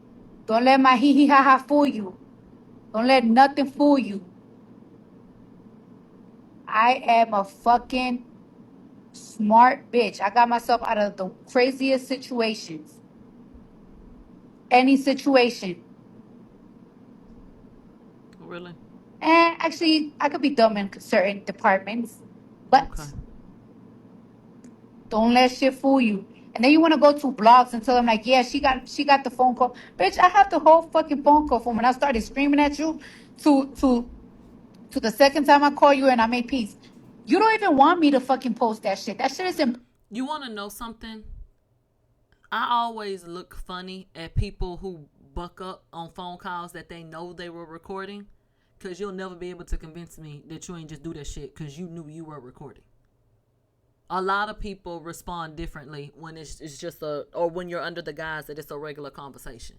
So I will never and have never been impressed when somebody then recorded something and they knew that was being recorded and they call themselves acting out of body. Like you already knew it was going to be, you wanted to play that like that for somebody else. You wanted them to feel like you had bounced up on her, right? Okay, that's why you handled it like that. If it wasn't recorded, how would you have spoken to me? Okay. embarrassing for you because you was getting ate up, dragged.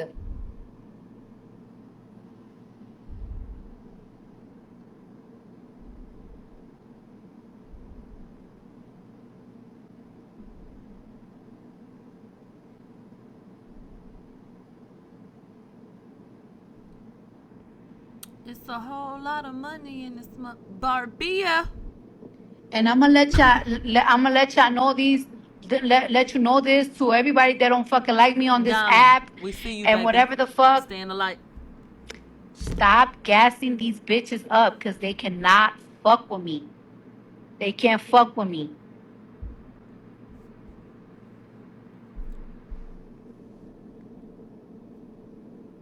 Somebody please send me $20. I am being fucked with.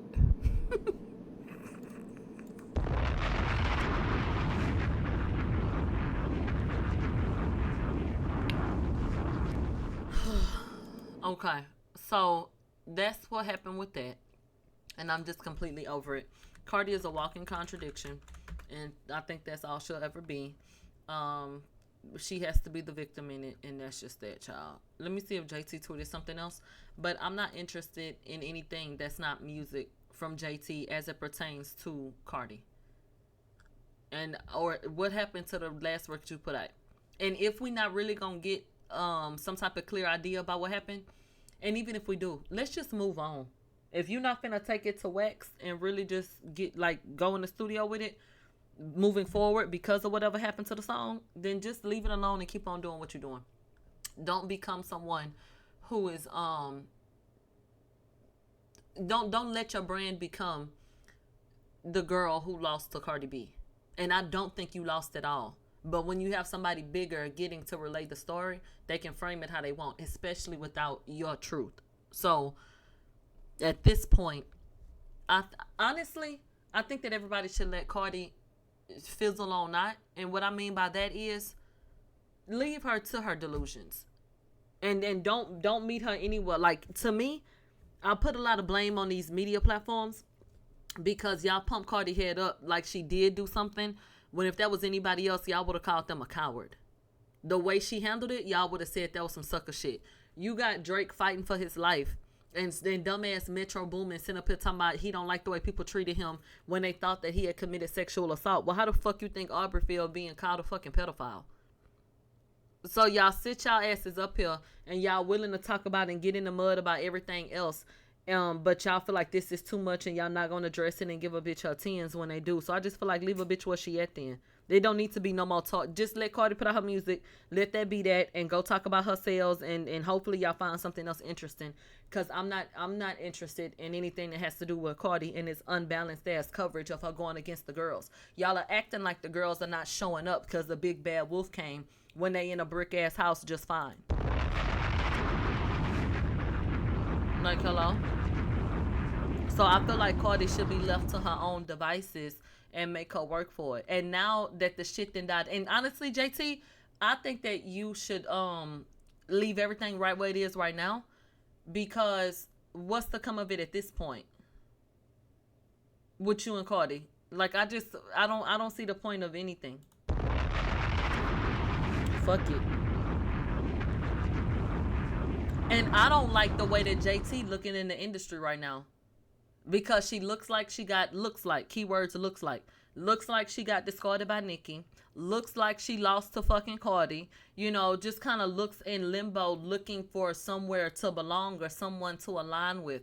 The beef with fucking Santana, Young Miami just came out and gave Santana a nice little birthday dedication showing that she's on the same page with him after he just dogged the fuck out of JT. So I don't know, everything that you're doing, it just needs to serve your brand. And you need to be working right now. I just say let all this bullshit go. Unless you about to make a hit record. At this point, Uzi need to come on out and do a song.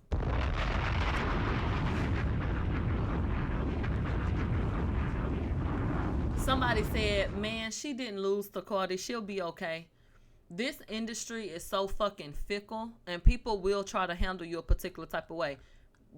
I think commercially, because of the way that things played out, it can look like Cardi handled JT. The whole thing not looking good right now. It's not, and that's just me being honest.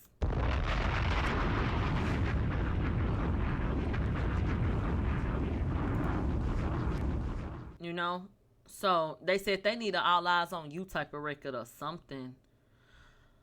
It just sucks because JT did do a good job. So they say all JT got is Uzi. Industry wise, that's how it feels sometimes. They said JT needs to address the song being removed. Do you really feel like she does? Because earlier y'all said Sweetie don't need to address shit. So do JT need to address the song or just leave it where it is and fuck it?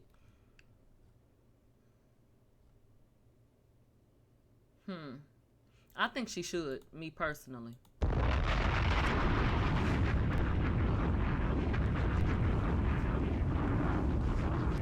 They said it really wouldn't matter. I think it would. And I'm looking at some of these comments. They say I think she should because Cardi putting too much on it. Yeah, Cardi is running off into the sunset with this shit. So I do think that that she needs to address it. I think she needs to address it, especially when there's an accusation tied to it. The accusation is that JT, you pulled them songs down because of the performance. So I do think it's important to talk about it, but at the end of the day, it is what I don't think it's gonna change anybody's mind. I think JT did a good job, but Cardi B is a bigger artist, and there are a lot more people that's gonna side with her regardless. So I just want her to focus on the shit that serves her. And if Cardi gonna play crazy and not really get into it, then child, just fuck it all. There's a part of me that wishes that she wouldn't have even said nothing. And at this point, if you don't have a project coming out, then Cardi B the only one that gets to run traction back to her song Magnet. You know? They said JT can rap, but the song don't make sense. JT is so stuck in everything sounding like a Florida record that she boxes herself in my opinion. I think that's the thing. So, what do you think about that? I don't know. I'm about to go. Leave y'all comments. I love you, and I'm going to talk to you soon. Little black girl, you are beautiful. Little black boy, you are enough. This shit gonna get hard, but never forget that if we stick together, we can get through that shit. I love you for all the reasons why they said they couldn't, and I'm going to talk to you soon, okay? Bye.